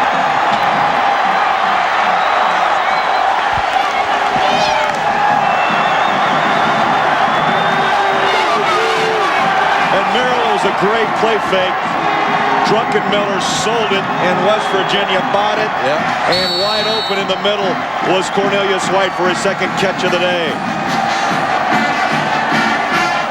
You know, White's been their big guy, and the guy they went to, you know, Jim Druckenmiller, regardless of what's had to transpire, has had and found the ability to get the ball in the hands of that young man. Well, Shane Graham, his streak continues. 37 of 37 in the point after department. There's the play fake, and then just a good strong arm, and he finds White. Boy, and that, you know, it looks like a lot of confusion when you're watching this. You know, now you can imagine what the defense is seeing. They're looking to run, the line's making it look like run, then they pull up and pass. By then, too late. White's wide open in the end zone. Well, he's doubled his season output in the touchdown receptions. He had 2 before the start of today's game, and he's got 4 now on the season, 2 today. And Jim Druckenmiller has been able to find him. And I watched him Thursday run routes, and I mean, he runs absolutely beautiful routes. His form, his technique, and the way he does it. And Druckenmiller, there he is, number 1, sure.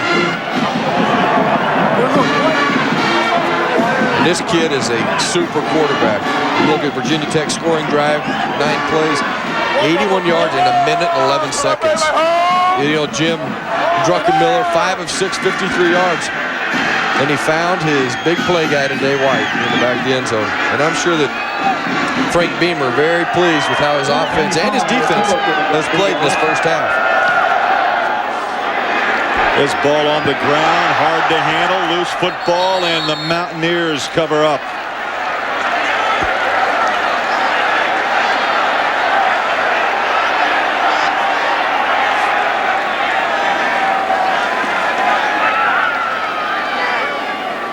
Mark Plants able to cover up on that loose football. And now West Virginia, with 23 seconds left to play in the half, will have the football at their own 28-yard line. You know, this is just enough time that you don't want to make or create or do something that's going to hurt you. And I'm talking about West Virginia. I mean, you'd like to make a play here, but make sure you don't give Virginia Tech another opportunity to at least get a field goal. Johnson throws to the far sideline, and out of bounds goes Sean Foreman. 16, Foreman. Only a sophomore, and you know, Don Nehlen told us that Sean Foreman, his quote is big league. Yep. Big league is Sean Foreman, only a sophomore. He had that comment for a lot of his players, you know, offensively, defensively. And you're right, he used big leg with this young man. And we talked about, what, 6 seniors, and he felt like 5 of those would be high draft picks on the NFL. Side of the ball, yeah. Right. Johnson pumps and fires, incomplete. He was looking for Foreman again along the far sideline. That stops the clock with 13 seconds to play in the half. Well, in situations like this, Virginia Tech, it's going to be tough to hit the deep ball. Virginia Tech's going to have 2 guys as deep or deeper than the deepest guy of West Virginia.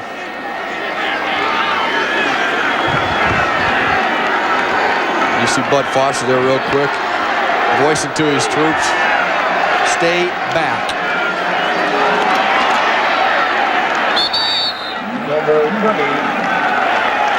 Zero away, and that's going to end the first half. The clock will tick down. Nope, they're going to try to get one more. Yeah, look at this. Half the Hokie defense was heading to the locker room. Well, Dan Summerall, the offensive coordinator, was motioning to Chad Johnston, you know, spike the ball so we get another opportunity. So this is a never say die coaching staff, and that translates to this football team. Mike Adamle, stay tuned. We're coming at you, pal. GMAC halftime report just seconds away.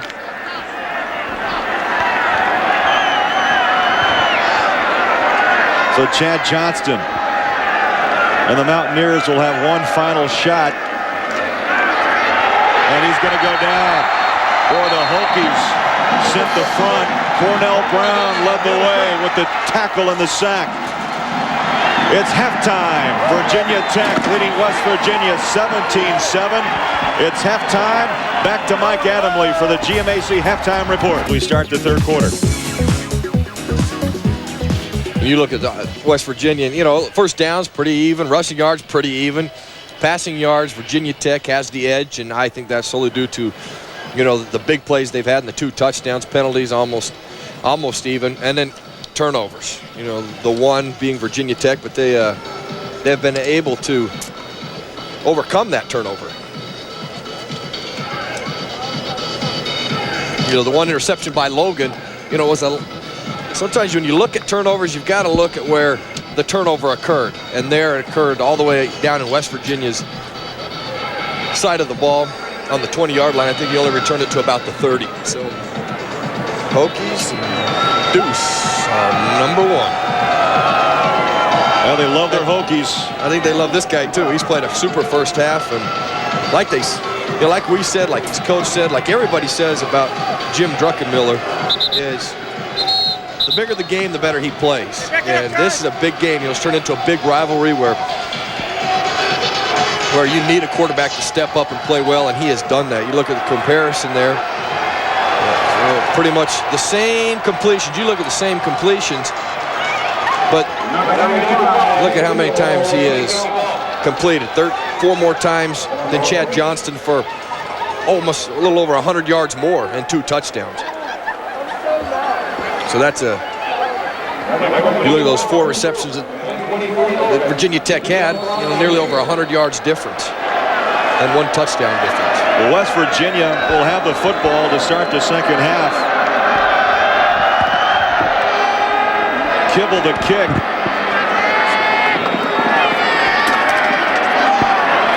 Alvin Swope on the outside. Turns the corner and out of bounds he goes at the 43-yard line. So West Virginia will start with fine field position, down 17-7, a 24-yard return. You know, Craig, Virginia Tech scores a touchdown. They kind of take the momentum into the locker room. What not a better way to steal momentum and get it back on your side than to have a big return. And a super return, not only a great return, but now great field position for West Virginia. Now can they do something with this?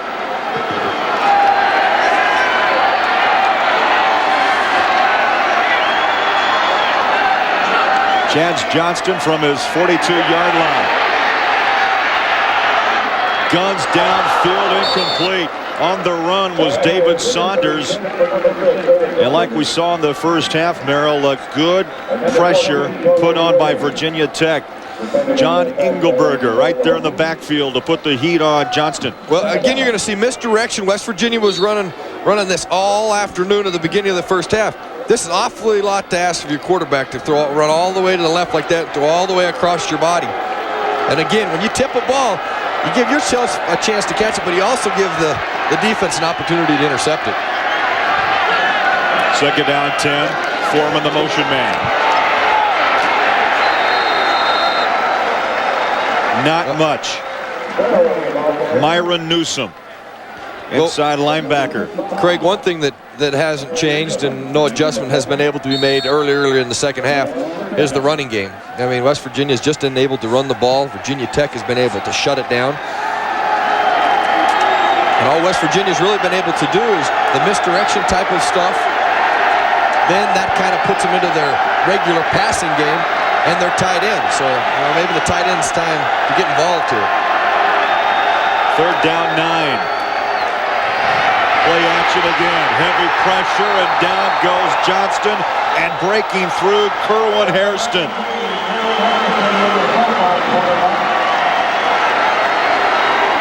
Hairston, a junior out of Martinsville, Virginia.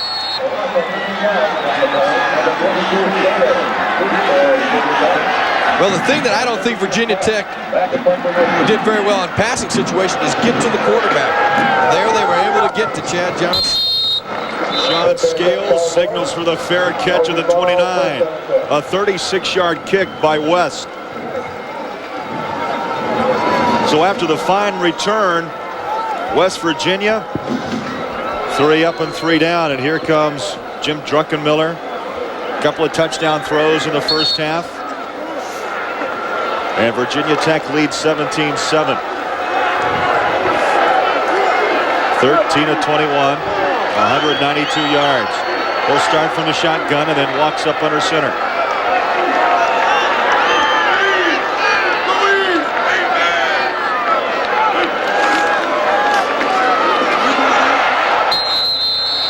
Number 28, Oxendine, the ball carrier. Oxendine, the ball carrier, tackled by Canute Curtis. So Curtis was shaken up just before the half. And Right. Curtis starts the 3rd quarter. You know, Craig, that's a 5-yard.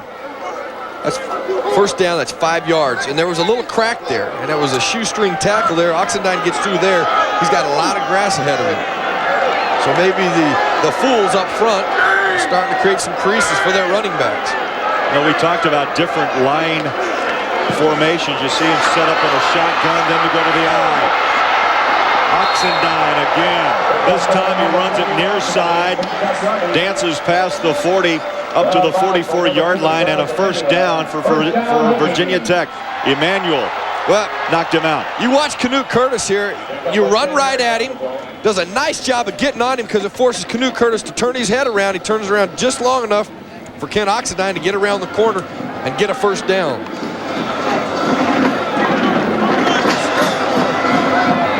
Has good speed at 4.7 in the 40. 1st and 10 from the 44-yard line. And up going to number 32, Brian Edmonds. Edmonds maybe a yard to the 46. Let's check in with Mike Adamley. Mike? Duke trying to avoid a winless season against North Carolina. Chris Keldorf out with a possible dislocated ankle. His backup, Oscar Davenport, in stride to L.C. Stevens. This one goes 80 yards to put North Carolina back on top 24-10. Duke trying to avoid an 0-11 season. All right, thank you, Mike. Here, a fumble as we were away. West Virginia thought they had it, but the officials say no, and Virginia Tech will keep possession down at the 48. Well, that would have been a big play for West Virginia to come away with that ball.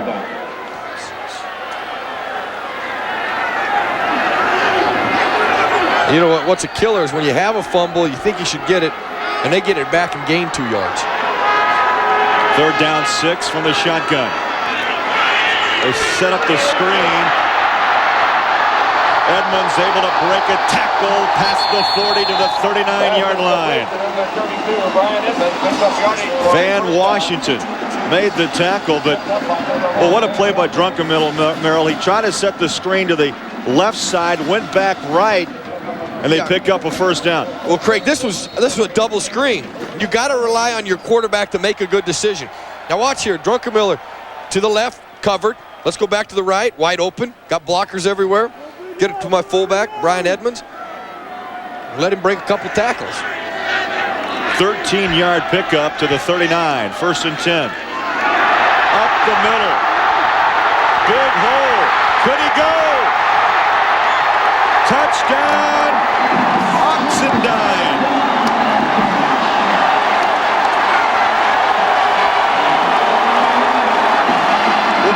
we said it in the very first running play.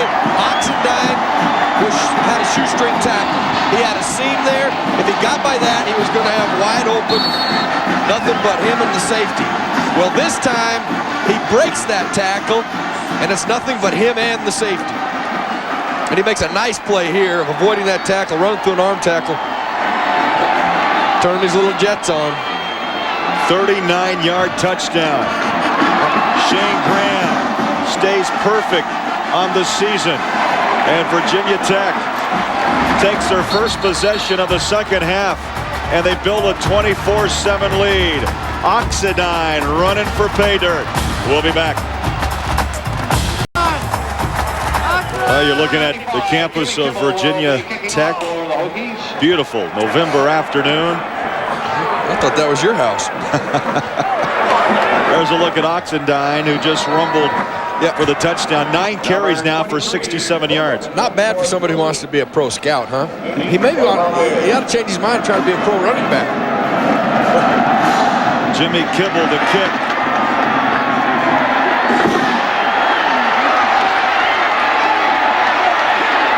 Logan. Well, that was a tough return down to the 20-yard line. 6 plays, 71 yards, only 2 minutes and 14 seconds off the clock. And Oxendine, they carried the ball, Merrill, 3 times for 54 yards and capped it off. Right. 39 yards. The 54 yards is key. That's more than both teams almost combined in the first half. So Virginia Tech has done some nice things offensively. You know, Ricky Buss has done some nice things, their offensive coordinator, in making the adjustments at halftime to get this running game going. Big series for West Virginia, and they start on the ground to their freshman tailback, Amos Zeraway. Tackled by Simonis. That tells you right there what Virginia Tech's offense has been able to do, regardless of how good West Virginia's defense is. Scored 20 or more points in 16 consecutive games. That's pretty impressive against a West Virginia team that usually has a very, very good defense. Second down 8 after the 2-yard pickup.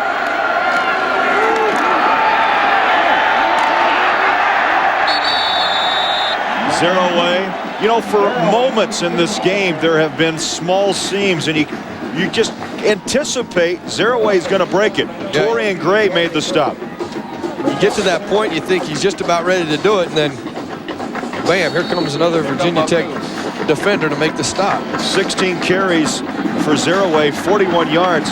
He's had 5 100-yard games this season, the only true freshman in West Virginia to do so. Well, I think he's going to be a special player for West Virginia for years to come. 3 for 11 today on 3rd down conversions. The Hokies send the blitz. Johnson fires and guns complete to Saunders at the 36-yard line. Well, there's a playmaker for him right there in David Saunders. The running game's not going well. Saunders has been able to make the plays for you in the first half. Try to get the ball to him in the second half. You're going to see this at a ground level, right in the middle of your screen. You're going to see the ball coming at you. Saunders lays down there and makes a nice catch. I think when we said hi to his mom, Martha, and sister, Tasha, he just got off to a whale of a start. Yeah, you might want to bring them up again. The motion man is Foreman. 1st and 10 from the 35-yard line. Up the middle goes Leroy White. And another first down for the Mountaineers to the 49. Gray and Carpenter teamed up to pull down big number 34. Now you watch right between the center and the guard on the backside. It's going to open up, push everybody by, and then I call good running backs. Let the hole develop and slide right through there. You know that. Sometimes. 24-7. Virginia Tech leading West Virginia. 9 minutes ago, 3rd quarter.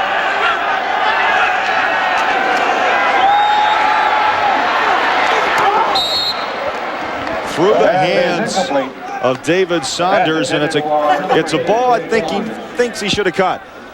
Yeah, he's gesturing to like, well, go a little more down in front of me, or yeah, I need to go back there and try to catch that. But in a game like this, you gotta definitely make all the catchable balls, and then you gotta have a couple of those balls that maybe aren't catchable. You gotta come down with them somewhere in the football game, especially now when you're trying to get back in this thing. Second down 10 from the 49.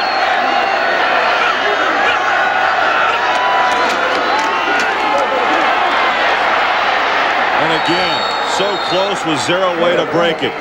Shoestring tackle by Myron Newsom, 55, the inside linebacker. You know, we asked Amos Zeroway about, would you prefer to play on grass or turf? And when you think of his style, and he's built low to the ground, he's got great ability to cut, great speed, you would think he'd say turf, but no, it's grass he likes to play on.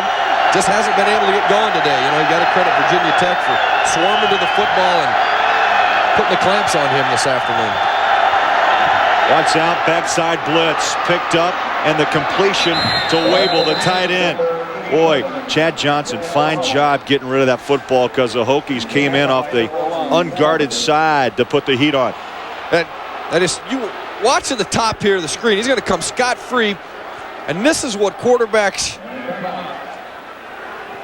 they pay the price. You weren't able to see that, but Chad Johnson takes a shot there, but gets rid of the football and gets it to Wavell, number 87, who was able to make some big plays for him in the first half. And the tight end has been a very big part of their touchdown drive they had. And, you know, maybe now's the time to go back to them and see if Virginia Tech was able to make some adjustments at halftime.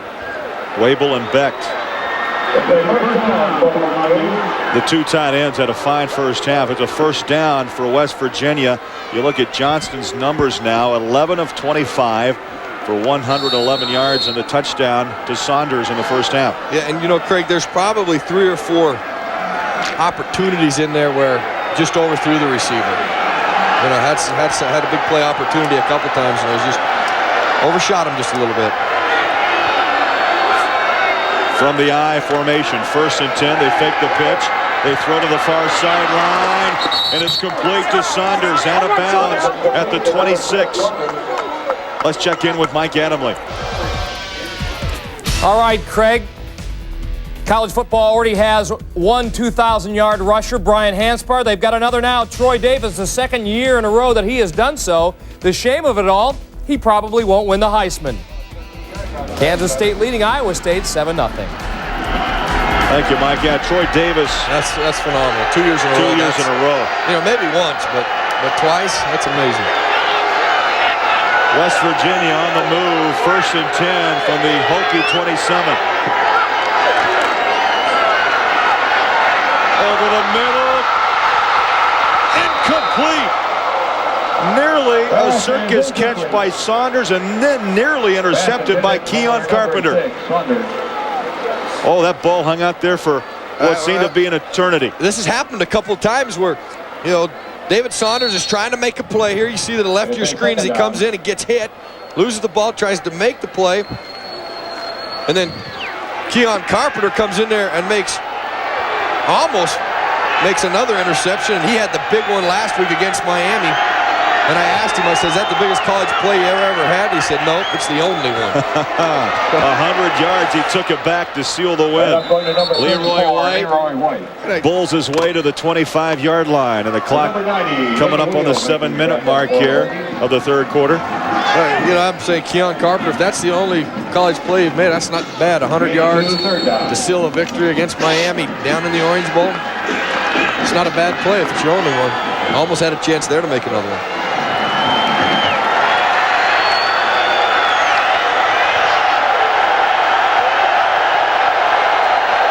And that win last week was their first win at the Orange Bowl against Miami. 11th play of this drive. Johnston in trouble. Down he goes.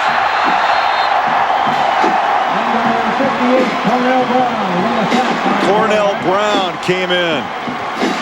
And credit the Hokie secondary. Good coverage downfield. Yeah, well, the coverage was excellent. And Chad Johnson just had nowhere to throw.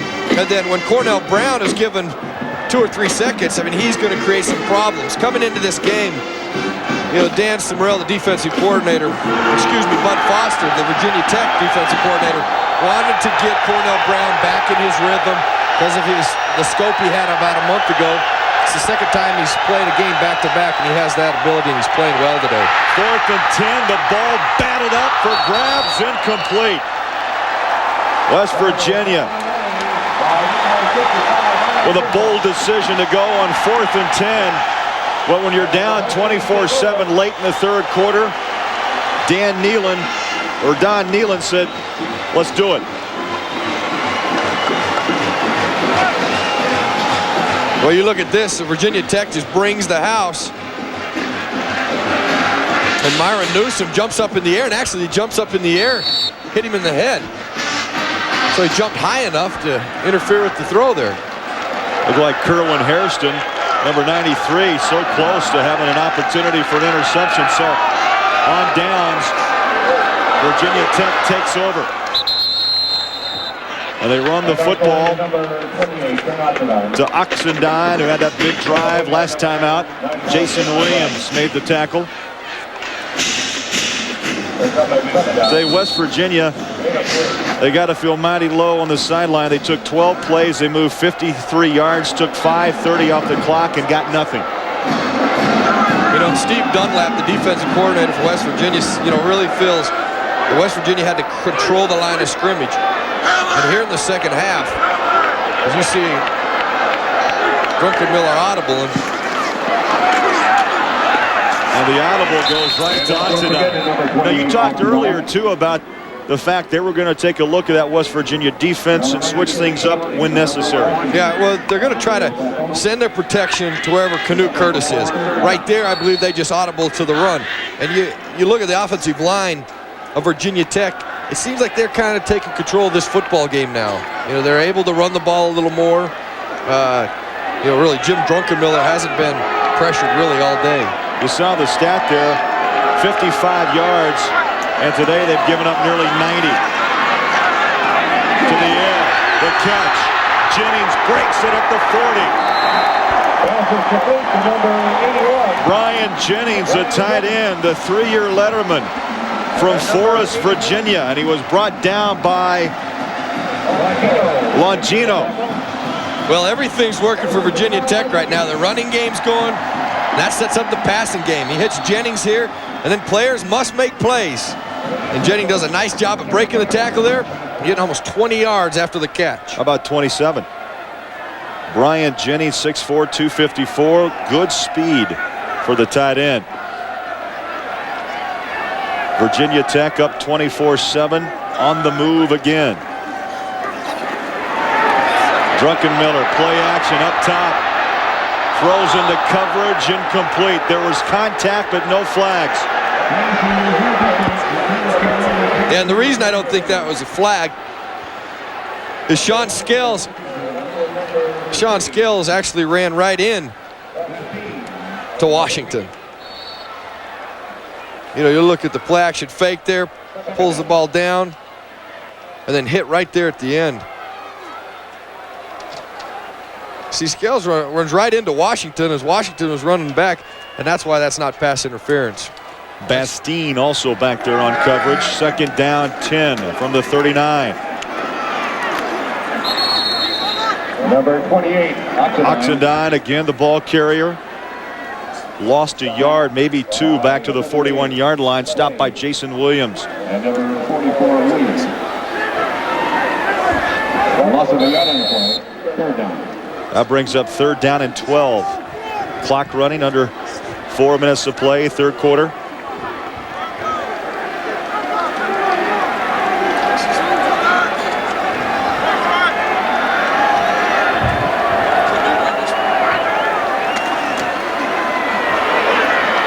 Druckenmiller, good protections, got a man to the 2-yard line. No, incomplete.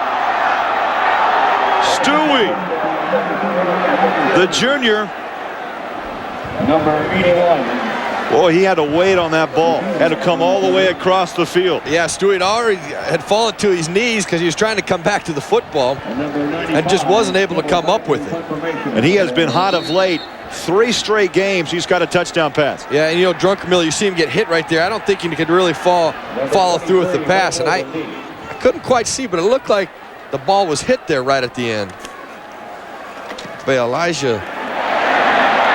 Mike Logan, high kick, takes a big bounce into the end zone. Boy, what a kick by Jimmy Kimball. A 40-yard boot. West Virginia will have the football when we come back, down 24-7. Head coach of West Virginia, Don Nehlen, all-time winningest coach for the Mountaineers. 123 victories, 70 defeats, 4 ties. You know, and right now, this is a very big drive for West Virginia. I'm sure that Don Nehlen's already thinking of clock management. They need 3 scores, and third quarter's nearly gone. Johnston didn't have a chance. Cornell Brown came through untouched. His 3rd sack of the day. Oh my, what a hit. Later today on ABC Sports, Michigan State and 7th-ranked Penn State, USC, UCLA, Maryland, and 3rd-ranked Florida State, Texas Tech, and Oklahoma checking out 3:30 Eastern, 12:30 on the West Coast on ABC Sports.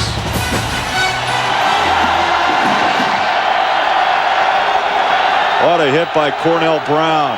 A loss of 7, 2nd and 17. The Hokies just teeing up and trying to bring them all in. This time, though, they go to the running game. Zeraway breaks through and picks up some big yards to the 23. Jackson made the tackle. Back to the studios and Mike. Craig and Merrill, Syracuse giving Miami something to think about for next week. You know how the Hurricanes like to block kicks? Well, watch the orange here. The holder on the fake field goal, Keith Downing, goes 25 yards, and that should seal up this game against Temple. They lead 33-7. Guys? Yeah, I think that's a seal deal right there, 33-7. That should be a good game next week. Syracuse and Miami, and Amos Zeraway is still down. Well, you hope it's cramps, but by no means is it a hot day here in Blacksburg, Virginia. You almost doubt that. Watch the end of the play here. You see if he's rolled up on it.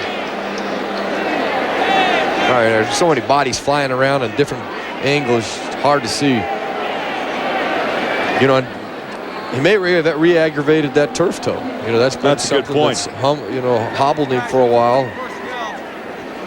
You know, we talked to him last night. Said, "No, I'm fine." You know, he is a put-together guy. 5'10", 195. And you know, it's sad, but Merrill, as a former running back, people kid you about turf toe. One of the toughest injuries to try to overcome if you're a running back. Oh yeah, I mean, just a football player. Period. I mean, that big toe is so vital, and you know, just running, cutting, exploding into players. I mean, it's just when that big toe has turf toe in and all those ligaments are damaged, you're just like a one-legged football player.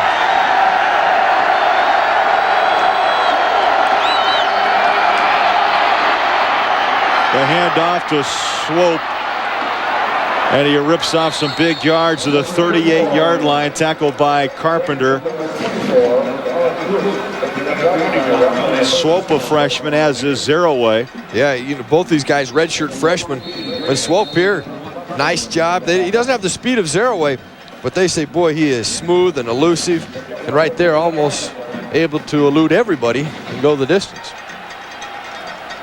I don't think you get a lot of drop-off when he's in the football game. You look at his stats there. 5'11", 195-pound tailback. Under 2 minutes to go in the quarter. Over the middle, the catch, it's a big one. Sean Foreman inside Hokie territory at the 44-yard line. Brandon Simones. You know, Craig, made the tackle. Yeah, they've ran this play 4 or 5 times today, but only really completed it twice. This being the second time, and they've had guys that were even more open and able to continue to run after the catch. and they weren't able to hit them, but now it looks like they've been able to find that rhythm. 1st and 10 from the 44-yard line. On the ground, here comes Swope. Breaks a tackle to the 38-yard line. Well, West Virginia's kind of went to a spread offense where they've got 3 receivers in the ball game. They're spreading things out, and I think that's also helping their running game just a little bit. Luke Zaraway. That could be a stretching of some kind, a bad back, a toe. Hard to tell. Well, right now, Swope's the man, the tailback. Number 24, 2nd down 5. Johnston throws incomplete. Looking for Saunders across the middle. And a flag is down. And roughing the passer is the call from John Smith, the referee. Well, this is going to help West Virginia at a time they truly need help. You know, I think they had another blown opportunity for a big play there. Personal foul, roughing the passer, defense. 15 yards from the previous spot, automatic 1st down. And you're going to watch here at the end of the play. Now, when Chad Johnson throws the football, I mean, plenty of time to back off. I mean, really didn't even need to hit Chad Johnson there. That's why the flag's going to come. But, you know, Chad Johnson, it looks like he's overthrown his receivers a few times. But, you know, you don't know if that's always true. You don't know if the route has been run perfectly also. So, you know, that's why, you know, it's an even matchup there with quarterback and receiver. Oh, the reverse picked off by Brown. Oh, what a play by Cornell Brown. Now, Craig, that's something you don't see every day. You talk about defenders being in the backfield, and if they got there just a second sooner, they could have got the handoff. Well, Cornell Brown gets back there, and he gets the handoff. They're running the reverse here. Chad Johnson going to just loop it in the air there. Cornell Brown will say, thank you very much. I don't get many opportunities to run with it, but I'll take it. And big play for Virginia Tech. And one reason he was named the 1995 Big East Player of the Year. And is he back? Oh, yeah, he's back. Had his knee scoped, as you mentioned, October 7th. Missed a couple of games. First time Cornell Brown has played back-to-back games in about a month and a half. And complete. Yeah, you know, and Craig, when you talk about a player of his magnitude, a Big East player, I mean, can really take over a football game. As you just demonstrated right there, that's a huge play. But after his surgery, like you said, you know, it really hadn't gotten back in the flow because they play a game, they're off a week. Played a game, off a week. You see what he did last year, 95. Yeah, that's just a couple, 3 honors there. I mean, he had a list a mile long. We don't have a big enough screen to put them all on there. That's just 3 of about a dozen honors handed to Cornell Brown a year ago. You know, and talking to Frank Beamer, you know, about him the other day, he said, you know, he's a guy that can turn a ball game around like he did last year up at West Virginia. You know, he just took the game over. Also, one of 4 finalists for the Lombardi Award. That will be announced very soon. We have 1 quarter to go. Virginia Tech leading West Virginia 24-7. Now, Craig, this is something you don't see every day. The tight end Beck is going to come out and block Brown, but he gets in the backfield as the reverse guy gets in the backfield, and then he takes the pitch. He gets in the backfield, goes out there and steals the ball. Wasn't a great pitch, and that does not happen every day. You can watch football a long time and never see a defensive end or defensive player make a play like that. You don't see a player that often in college football with that type of speed on the end. Cornell Brown. Thornton coming in hard on Drunkenmiller. You know, and Canute Curtis has been quite silent today. That's the first time he's really gotten in the backfield and making a play, and it was a big play because it gets the ball right back to West Virginia.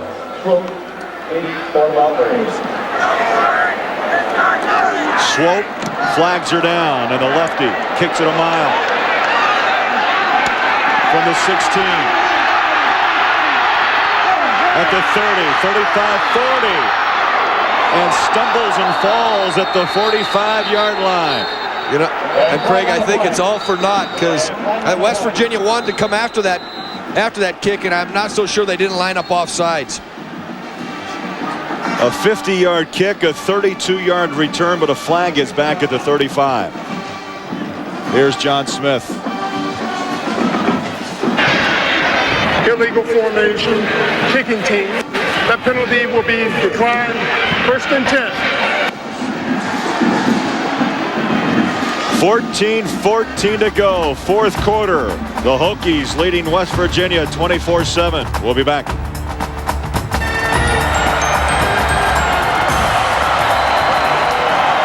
Well, the sun beginning to set a little bit here in Blacksburg, Virginia. Well, it's that time of year where the sun doesn't stay up very long. No. About high noon, it starts to decline.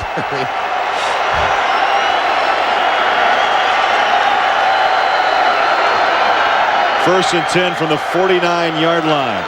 24-7, Virginia Tech.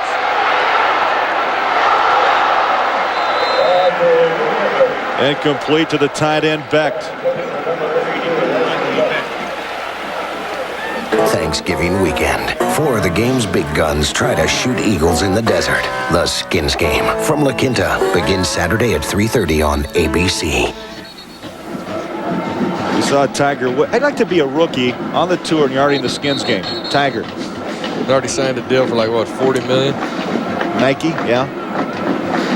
And then won a couple million. That's not bad. He's amazing, yeah. What a year. Well, you look at Johnson. Look at this right here. Wow. Quit moving on me, Johnson. Right there. Well, that's a quarterback who's had a long day. Been knocked around. You see that grass still on his shoulder pad there. Hey, you know, really close. There you go. A little closer there. You'd think Sam Austin. His back, too. You'd think one of his offensive line guys could clean him up. Can't see that. He could brush him off a little bit. Boy. Maybe that's football, though, right there. The grass and the turf. See, you're on turf. You don't have turf sticking there. With grass, you do.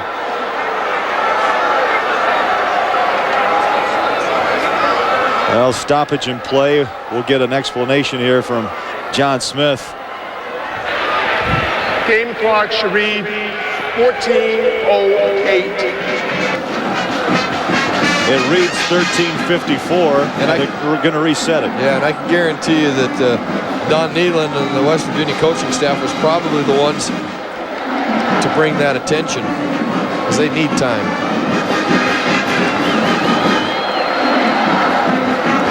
Now the Hokies in the 4th quarter, only 47 points this season in the 4th. That's in a 15-game span. That's 3.1 points per game in the 4th.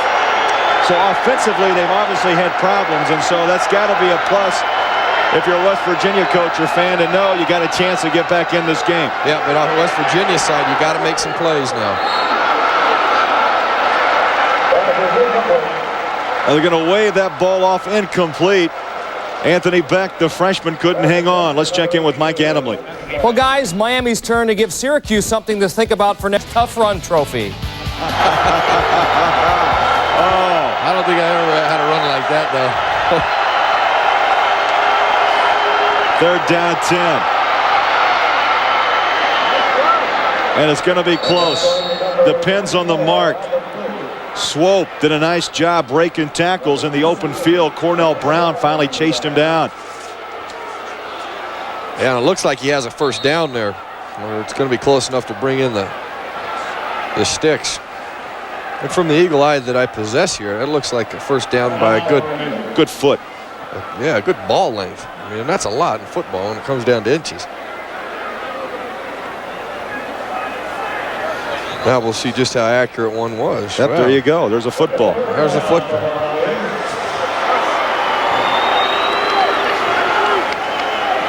You know, again, West Virginia's running plays in the second half have done best when it's a spread offense, and Swope's had a nice job as he's come out since Zeroy being injured and had a couple, 2 or 3 big runs for West Virginia, just unable to continue to have those type of plays.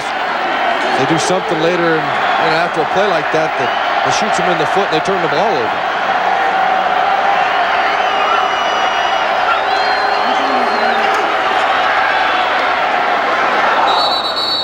Complete to the far sideline.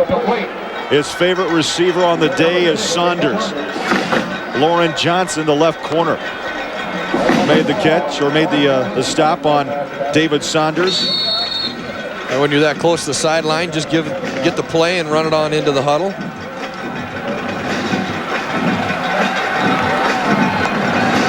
Saunders came in as the go-to guy. 58 receptions for 826 yards today. 7 catches, 68, plus the touchdown. So he's nearing 900 yards on the season.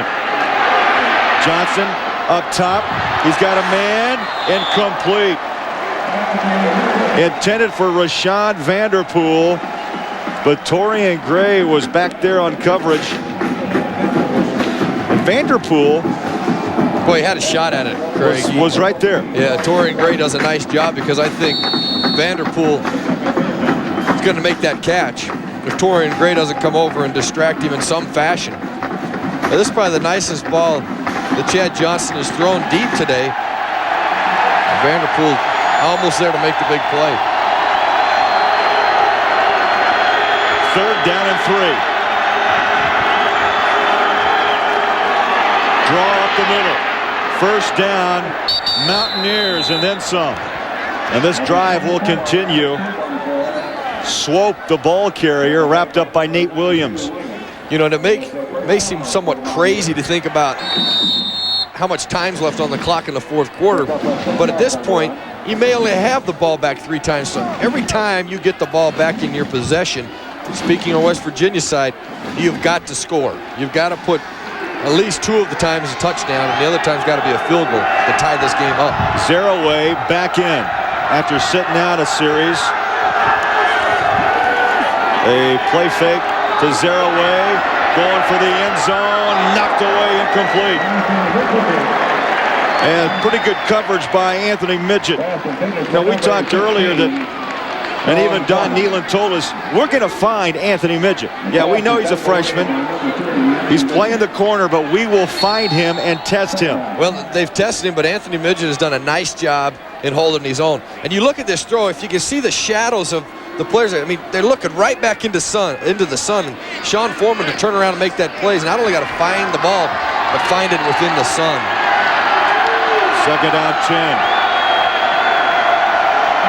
From the 27-yard line, shotgun. The quick throw, Sean Foreman. Knocked down inside the 20 to the 17-yard line. Another 1st down for the Mountaineers. Anthony Midget again puts his hat on Foreman. So they are going after him. Yeah, and you know, Craig, in the 2nd quarter, West Virginia tried to run that play, and Sam Austin wasn't able to get out there quick enough. Well, that time, the right tackle, Sam Austin, was able to get out quick enough to make the play so that Saunders could do something after he caught the ball.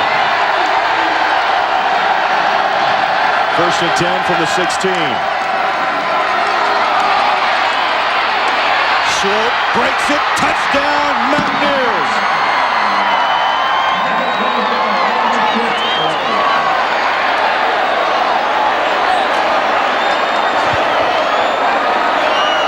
Boy, you talk about a fabulous cut. I mean, that was absolutely awesome. The swoop was going to the right and made an unbelievable cut to get back into the seam there and score a touchdown. What a great run. Extra point is up and good. Jay Taylor now 30 out of 30 on the season. Here comes Alvin Swope, the freshman, and the cut and the touchdown. 24-14 Virginia Tech. The lead is only 10. Swope, beautiful run to cut it down as you take a look at the replay. And you watch him make the cut right here. Now stop it right here if you can. Now he's already made that cut to come back the backside, which I tell you, go ahead now, which I tell you is a difficult cut to make.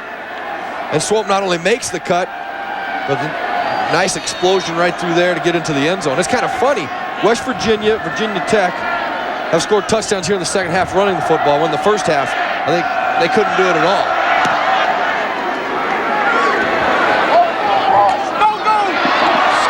from the 9. And stacked up down near the 25-yard line. You know, West Virginia was devastated back in October 26th.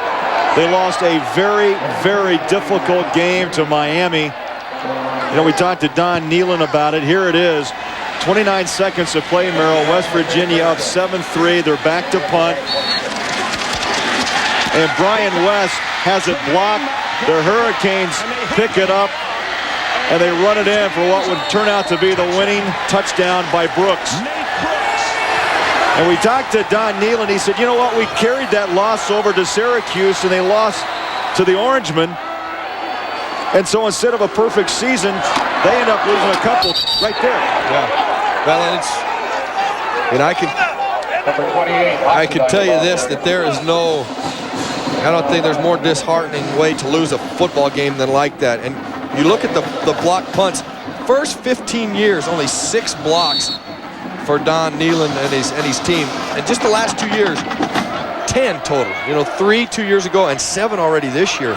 And, you know, sometimes, you know, they've had to change their blocking schemes because the kids lost confidence in it. And, you know, it's nothing you can really put your finger on. It's just one of those things that takes place in football, and you try to do all you can to overcome it. And today they've done a good job in protecting the punter.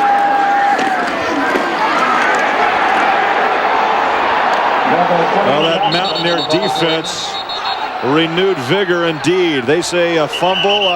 The officials say no. Third down. Bob Baum made the initial hit. And they're taking players off the pile. You got to remember, West Virginia, so tough against the run, ranked #1 in the country, allowing only 55 yards a game. That's less than 2 yards a carry. Yeah, well, Craig, it's extremely important now that West Virginia's defense makes Virginia Tech go 3 and out, and they get the ball back. They're 2 scores down. Third down, 9 from the shotgun. Druckenmiller on a roll. He's got his man, and he's going to be shy of the first down by a couple. Cornelius White made the grab, but he's going to be 3 yards short of the first down. Wangino made the tackle. So 3 up and 3 down. Well, that's what you have to do when you're behind. You know, it comes down to, we've got 3 more opportunities with the football. We cannot let them sustain anything and score. And when we get it, we've got to do something with the football. Jimmy Kibble. Line drive. Logan will pick it up at the 25.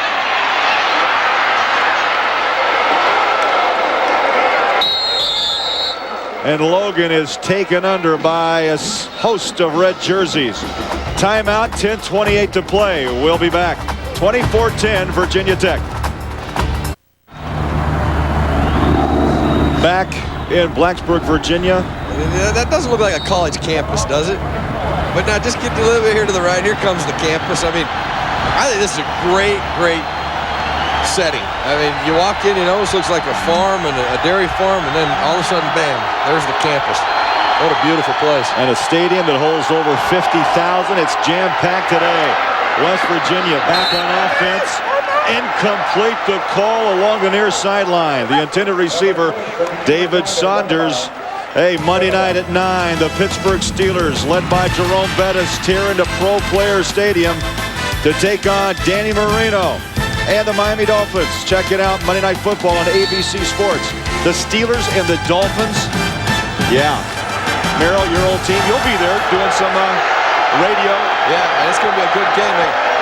You see the Mountaineer mascot and the old Hokie mascot, which is, it's called the Hokie bird. Well, pass incomplete. You know, we saw the Hokie bird there. Now, the mascot, the outer clothing's the same, but the different person in there. There's a person inside there. Yeah. That's not really a real Hokie bird, but the Hokie bird and the Hurricane bird. Now, I've heard of birds together flock together, but I didn't know they fought together. They got in a fight last week. The Hokie bird that's usually in there is suspended for this game, so this Hokie bird has to go the whole distance. First game, he's had to do that, or she's had to do that. Incomplete. Down the sideline to Foreman goes Chad Johnston. Torian Gray playing some tough coverage. Number 14, the free safety out of Lakeland, Florida. And that brings up a 4th and 10. And you know, the Hokie Bird's known for fighting now, but I don't think he's going to walk over to the Mountaineers mascot. He's got a gun. No. You're going to leave that alone. He wants to keep those feathers. West, the punt. Sean Scales lets that ball go. And out of bounds at the 42-yard line. 32-yard punt, 10:02 to go in the 4th quarter. Virginia Tech by 10.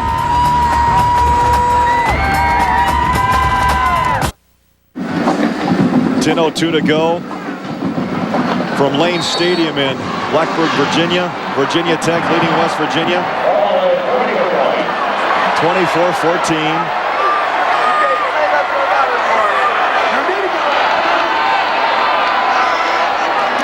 Virginia Tech with the football and the pitch. Not much there. Oxidine got hit from both sides. John Hadley led the way. Let's talk about the bowl scenario. Let me just emphasize this is a scenario. Really nothing in concrete right now. The champion of the Big East, Merrill, you're looking at Sugar, Orange, or Fiesta.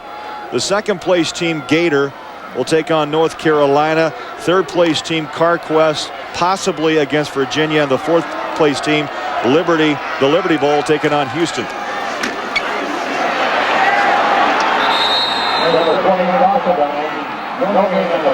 Talking to the Big East official today, he firmly believes the winner of this game will end up at the Gator Bowl. Yeah, I would think so. That, you know, Fiesta Bowl is also here today, and you know, talking to those people, you know, there's a very slim chance that will happen. CarQuest Bowl, of course, would love to get the Hurricanes because of their proximity. Would get a lot of tickets sold. It's going to be fun to see how the scenario finally maps itself out here in the next week. Long ball downfield. Incomplete. Druckenmiller had Sean Scales, and in fact, I think he had the football around the 2-yard line, but lost the handle. Incomplete. Well, I think you're exactly right. I'm not so sure. Number 95, Jimmy Kimball, back in position. You know, I think Perlo Bestine, number 3, knocks this ball out.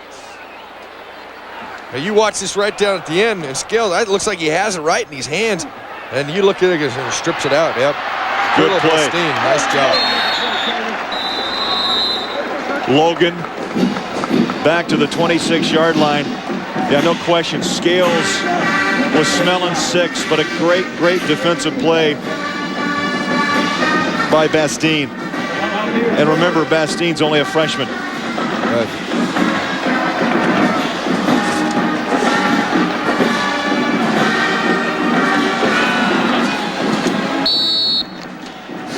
So the Mountaineers down by 10 with the football.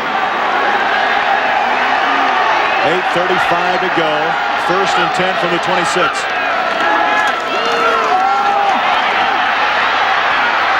Zeraway off the right side. Big yard to the 40-yard line. A 15-yard pickup.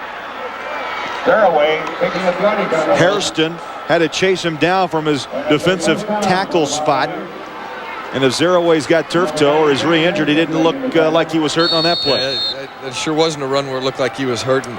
And this is going to be really critical. West Virginia gets something out of this drive, whether it's a touchdown that they're going to need or a field goal which they're going to need if they want to tie this game up. West Virginia, by the way, they have won 4 straight road games. Trying to make it 5 on the comeback in and out of the hands of Saunders. Yeah, and the action right there of Saunders tells you everything. He knows he should have caught it. He let it go through his hands, and he would have had a lot of running room. You watch Johnson as he comes back here, sets up. Now right at the top of your screen, you're going to see Saunders come in over to the left and right through his hands. And then Saunders' reaction, knew he should have had it. But now you got to forget it and come back to this play and make a play. 8:05 to go. 24-14.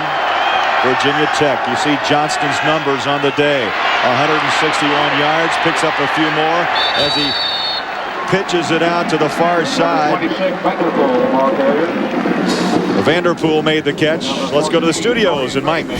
Merrill and Craig, some tremors going on in Columbus, Ohio. Remy Hamilton of Michigan, 39 yards away. It's good. And the Wolverines lead the Buckeyes by 4 with just 1:16 left. Wow. Oh my. Buckeyes Cooper has trouble with Michigan. And you think of all the great things they've done. If you don't meet Michigan, he takes heat for that. That's an important game for Ohio State and Michigan. Johnston. Again. Incomplete. Foreman tried to climb the ladder but was one rung short. Keon Carpenter hanging on him like a blanket. Yeah, you know, I watched Chad Johnston there, and he could see Sean Foreman coming wide open. He had all day to give the ball to him, and he just overthrew him here. He set up. Foreman was wide open. On 4th down, they go for it, incomplete. Brian West trying to pull some, got a little rabbit out of his hat, incomplete. Yeah, you know, I think it's a good call by West Virginia to go for it because now is a time you've got to try something like that. And then credit Virginia Tech for being disciplined, staying home, and not giving up the big play. Now you watch this. It looks like a punt at that point. The punter pulls it up, and then there's great coverage. I mean, that's good discipline by your Virginia Tech special team. I'm sure coaches, just before they went out, said, be aware of a fake snap. Be aware of a fake throw. 7:10 to play. Big hole up the middle. And Oxidine rips off 11 yards to the 33. Finally tackled by Van Washington. Flag is down at the 30. John Smith calls for official time. Here's the call. Dead ball, personal foul, defense, 15 yards, man on the run, first down. Personal foul, 15 yards. Well, that doesn't help the cause. Right after you give an 11-yard run up, then you tack 15 onto it, and you're in a situation now where you need to stop them, and now they're right down into scoring territory. First down, Hokies. Oxidine putting together a nice football game. 17 carries, 90 yards. He averages 102 a game, and he will probably reach that before the day's out. Yeah, and Craig, I got to believe a majority of those yards have to be in the second half. Oxidine cuts it to the right. On his feet at the 5. A 13-yard gain, and that puts him over the century mark for the day. You know, Craig, there were some real nifty moves there by Oxendine. You watch this first, he's going to the left side of the line, bounces back, now he makes a cut right here, eludes one guy, another cut, carries a couple guys with him, and who would ever have thought that Oxendine would have over 100 yards after the first half? I don't think very many people would have thought he would rush for over 100 yards. Had a big second half. And those yardage, by the way, the 103 yards is the most given up by West Virginia this season. They gave up 97 to Raymond Lee out of Temple earlier. So West Virginia's defense stung, especially as you mentioned here in the second half by Oxidine. Yeah. Offsides, defense. Well, you look at that on the season, 55 yards a game. Today, almost double that at 103 by Oxendine. I think, Craig, you got to give Haygood, Washington, Conatee, DiNapoli, and the big Washington, the older brother, TJ Washington, a lot of credit up front. The 5 fools up front have taken this game over in the second half and dominated the line of scrimmage. First and goal. Oxidine, touchdown. Number 28. And Merrill, you got to take this drive back to the fake punt. They tried to make something happen. They didn't connect. Set up. Virginia Tech would find field position, and they marched down and scored. Yeah, and Craig, I think that's what you have to. That's how you have to respond offensively. If West Virginia failed on 4th down, you get great field position, then you got to put points on the board, and they did. Extra point is good. Oxidine, his drive, takes it in, and it's 31-14 Hokies.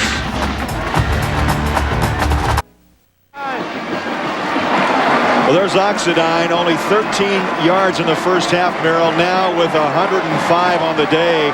What a huge second half, 92 yards on 13 carries. He must have been scouting the first half. He wants to be a professional scout, so he must have scouted him the first half and then came back as the player in the second half. And that kick out of bounds at the 8-yard line. 6:04 to go in the football game. Let's check in with Mike Annoway. Well, Craig, rivalries also going on in the world of golf, and following your game here on ESPN2, the LPGA Tour Championship, Emily Klein with a 3-stroke lead back to Blacksburg. Guys? Well, you see the keys to victory, what Virginia Tech needed to do. They established the run. They did that in the second half. Control the line of scrimmage, which they did that. That's what started the run here in the second half. And then the Canute Curtis factor. I mean, he wasn't a factor, and that's what they wanted to do. They accomplished all 3 things today, and that's what helped them win the football game. Canute Curtis had 4 tackles today, and not a sack, and that's what's key with Canute Curtis, because he can have sack after sack and tackle after tackle. They took care of him, and that young man right there had a big day. Still got the headset on. I wonder what he could be going over now. Maybe getting ready for Virginia already, huh? Next week, Virginia. Take the shit out of that. Well, no question, West Virginia's streak of 4 straight road victories much in jeopardy with 6:04 to go. Yeah.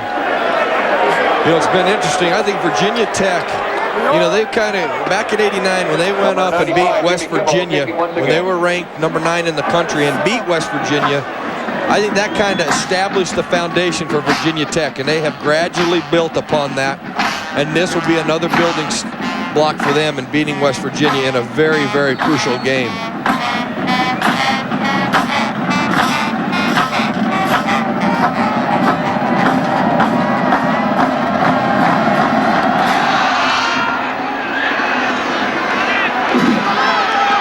Mike Logan at the 30, and is popped and dropped at the 29.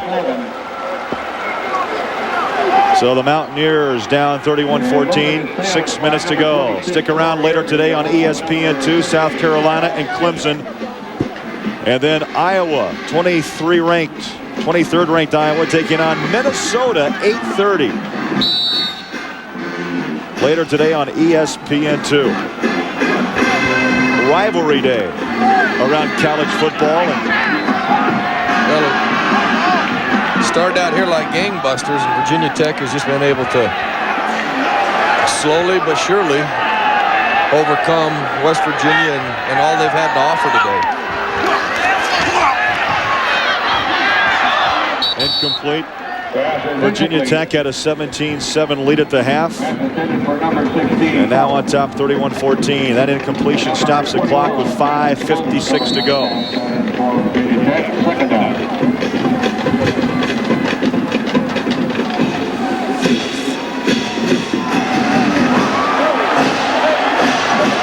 Well, Virginia Tech, they have been so hot of late, Merrill, winning 18 of their last 19. Well, West Virginia continues to pound away, 0 away. Good tackle by Newsom. Craig, I think what's also kind of interesting is I talked to Frank Beamer about this the other day. When they beat Miami. Now, this is a year where I think Virginia Tech, that's not an upset. I think Virginia Tech had a good enough football team and has a good enough football team to beat Miami like they did. But it was a question today, how would they respond? Would they be able to come in and beat a West Virginia team? And I think they have showed they are a very disciplined group, and they've responded perfectly. Johnston in trouble, ducks out of trouble on the run. Backs up and throws complete. Pass is complete. Oh, there's some razzle-dazzle by the Mountaineers. A catch by Anthony Green, number 49. You know, we're going to look at this again and watch Chad Johnston and how he tightropes the line of scrimmage, because, you know, as a quarterback, you can't cross the line of scrimmage and then throw the football. Now, right there, he comes extremely close to it, backs up from it, and then loops it over to Green. A nice play. Brandon Simones tried to strip the ball away. Clock running under 5 minutes to go. 1st and 10. Zaraway. Boy, they are. Virginia Tech is dishing out the punishment. You can hear the pads really popping. Back to the studios and Mike.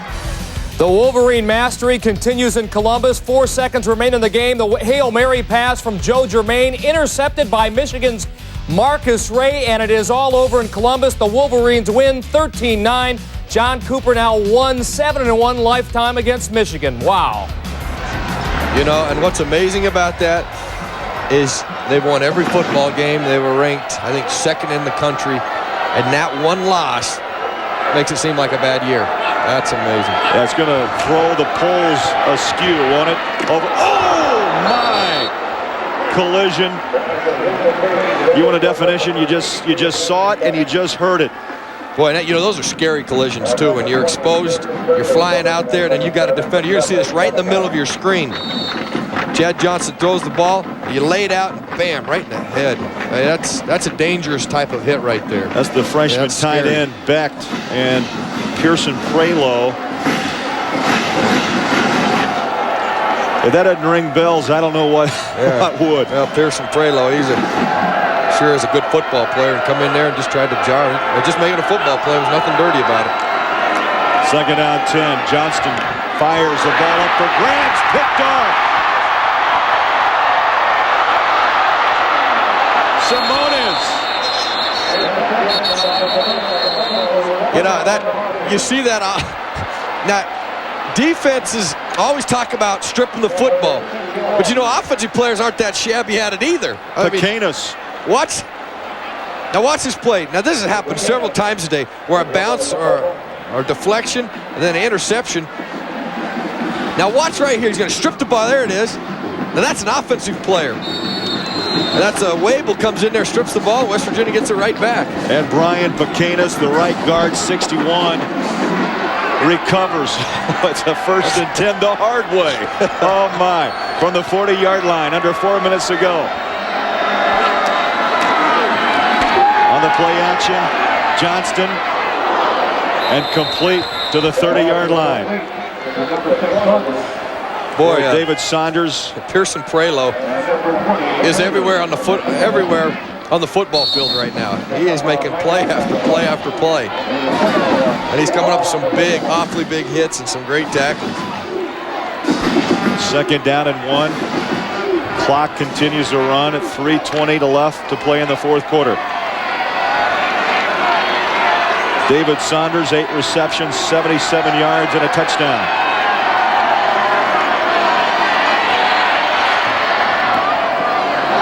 Johnston to Foreman. 1st down, Mountaineers of the 25. Tackled by Steve Tate and Newsom. Steve Tate, along with number 55. Chad Johnston, 19 of 46. He's put the ball up a lot. 198 yards, the touchdown, and an interception on the day. You know, and I think that's much more than West Virginia wanted to throw here today. I think they would much rather have been able to run the football and throw 25 times. To the sideline, the catch pulled down by Saunders, out of bounds, stops the clock with 2:42 to go. You know, we talked to Chad Johnston yesterday. His uncle runs a car dealership in Peterstown, West Virginia. He bought 250 tickets, brought almost the entire town to see his nephew play. Yeah. You said that. You said that's a lot of people in your hometown. He goes, that's about half of them. That's about half of them.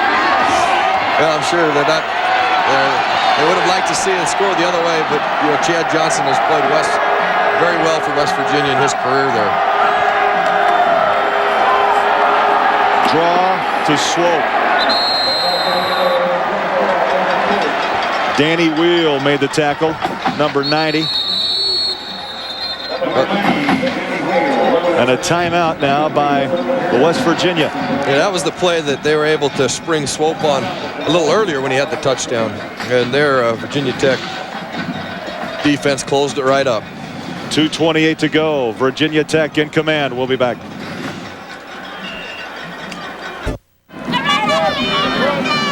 .228 to play. Virginia Tech on top of West Virginia.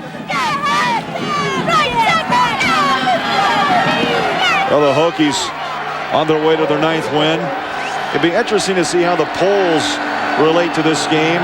As we mentioned, Virginia Tech 17th ranked in AP and number 9 by the coaches poll. Yeah, well, with Ohio State getting beat, there's going to be a shakeup of the polls now. It's going to be interesting to see how everything falls together here after next week. Coming up, the LPGA Tour Championship from, I'm sure, sunny and warm Las Vegas. Yeah, that time, Vegas, Arizona, those kind of areas this time of year aren't that bad. 3rd down and 10 at the 14-yard line. Johnston, the corner route. In and out of the hands of Saunders. Lauren Johnson, the cover man. Yeah, I know Johnson was complaining that Saunders ran over his back, but that's a good play by Saunders. He almost came down with that.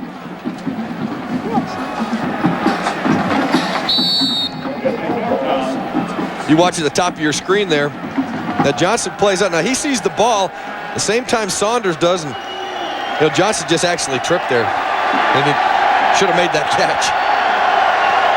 I've had a couple today that they probably, I'm sure they wish they would have came away with. Well, West Virginia has attacked Virginia Tech's corners. That's what they wanted to do. Off the hands once again, incomplete, of Rashawn Vanderpool. And I think the sun got in Rashawn Vanderpool's eyes there. He kind of looked back like I couldn't see it. And you see him there pointing, because I can't see it. The sun's in my eyes. You got to be aware of that too as an offensive coordinator. To call plays into that area, you got another side of the field that's all shaded. The unfortunate thing is you're on the wrong hash. You're on the hash that plays to that side of the field better. So West Virginia has to give the ball up on downs, and Virginia Tech takes over with 2:14 to play from their own 14-yard line.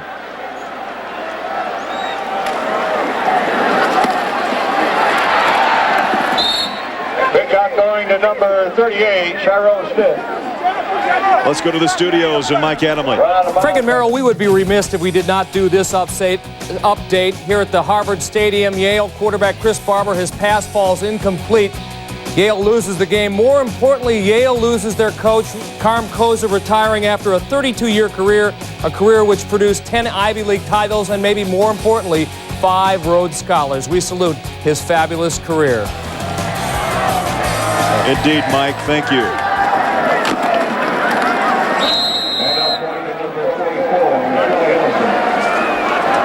Well, Virginia Tech's defense, fine job today. Of course, we talked about how effective Cornell Brown. How about Bruce Smith? He was a Virginia Tech Hokie from 81 to 84.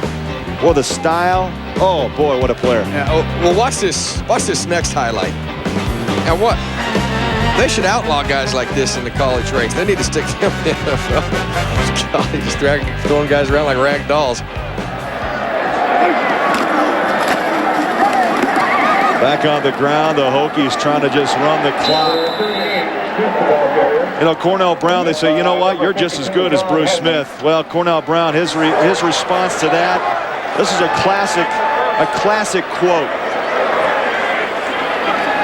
Heck, I'm no Bruce Smith. It's not fair to insult Bruce by comparing me to him. Bruce Smith is what I want to be. He is relentless. Well, I don't think anybody is ever going to be Bruce Smith. I played against Bruce Smith, and Bruce Smith is and will be one of the greatest players to play, not only here in Virginia Tech, but in the National Football League. And Cornell Brown, I would say you're a pretty good football player, though. You're relentless, and you've made some big plays today. And that handoff he took his way, you don't see that every day either. And that's signs of a great football player who is a playmaker. Well, 3 sacks for Brown brings his season total to 8. And the clock continues to run down. A minute to go. Virginia Tech will move to 9-1, 6-1 in the Big East. West Virginia will fall to 8-3 and 4-3 in Big East play. A timeout on the field with 49 seconds to play. We'll step aside. 31-14 Virginia Tech. Now we're going to keep it here. Have a shot. To try. You just got to fly down the stairs. Under a minute to go. Virginia Tech 31-14. Yeah, the Hokies want Fiesta. Well, Hokies, you're going to get a bowl. There's a slight chance you can get Fiesta. And there's two guys who played hard today, and I'm sure Beamer, who has done a terrific job here at Virginia Tech in this program. And up going to number 38, Tyrone Smith. And Nehlen there, I think that, making the tackle. you talked to Nehlen yesterday and Beamer yesterday, and, you can sense there was an air of confidence with both these football teams. They felt they were going to win this game. They had a good enough team to do it. But like in every great competition, someone's got to win and someone's got to lose. And Virginia Tech, the better team today. Well, last year, remember, it was Tech winning by a score of 27-0 in Morgantown. They have now won 6 of the last 8 meetings against West Virginia.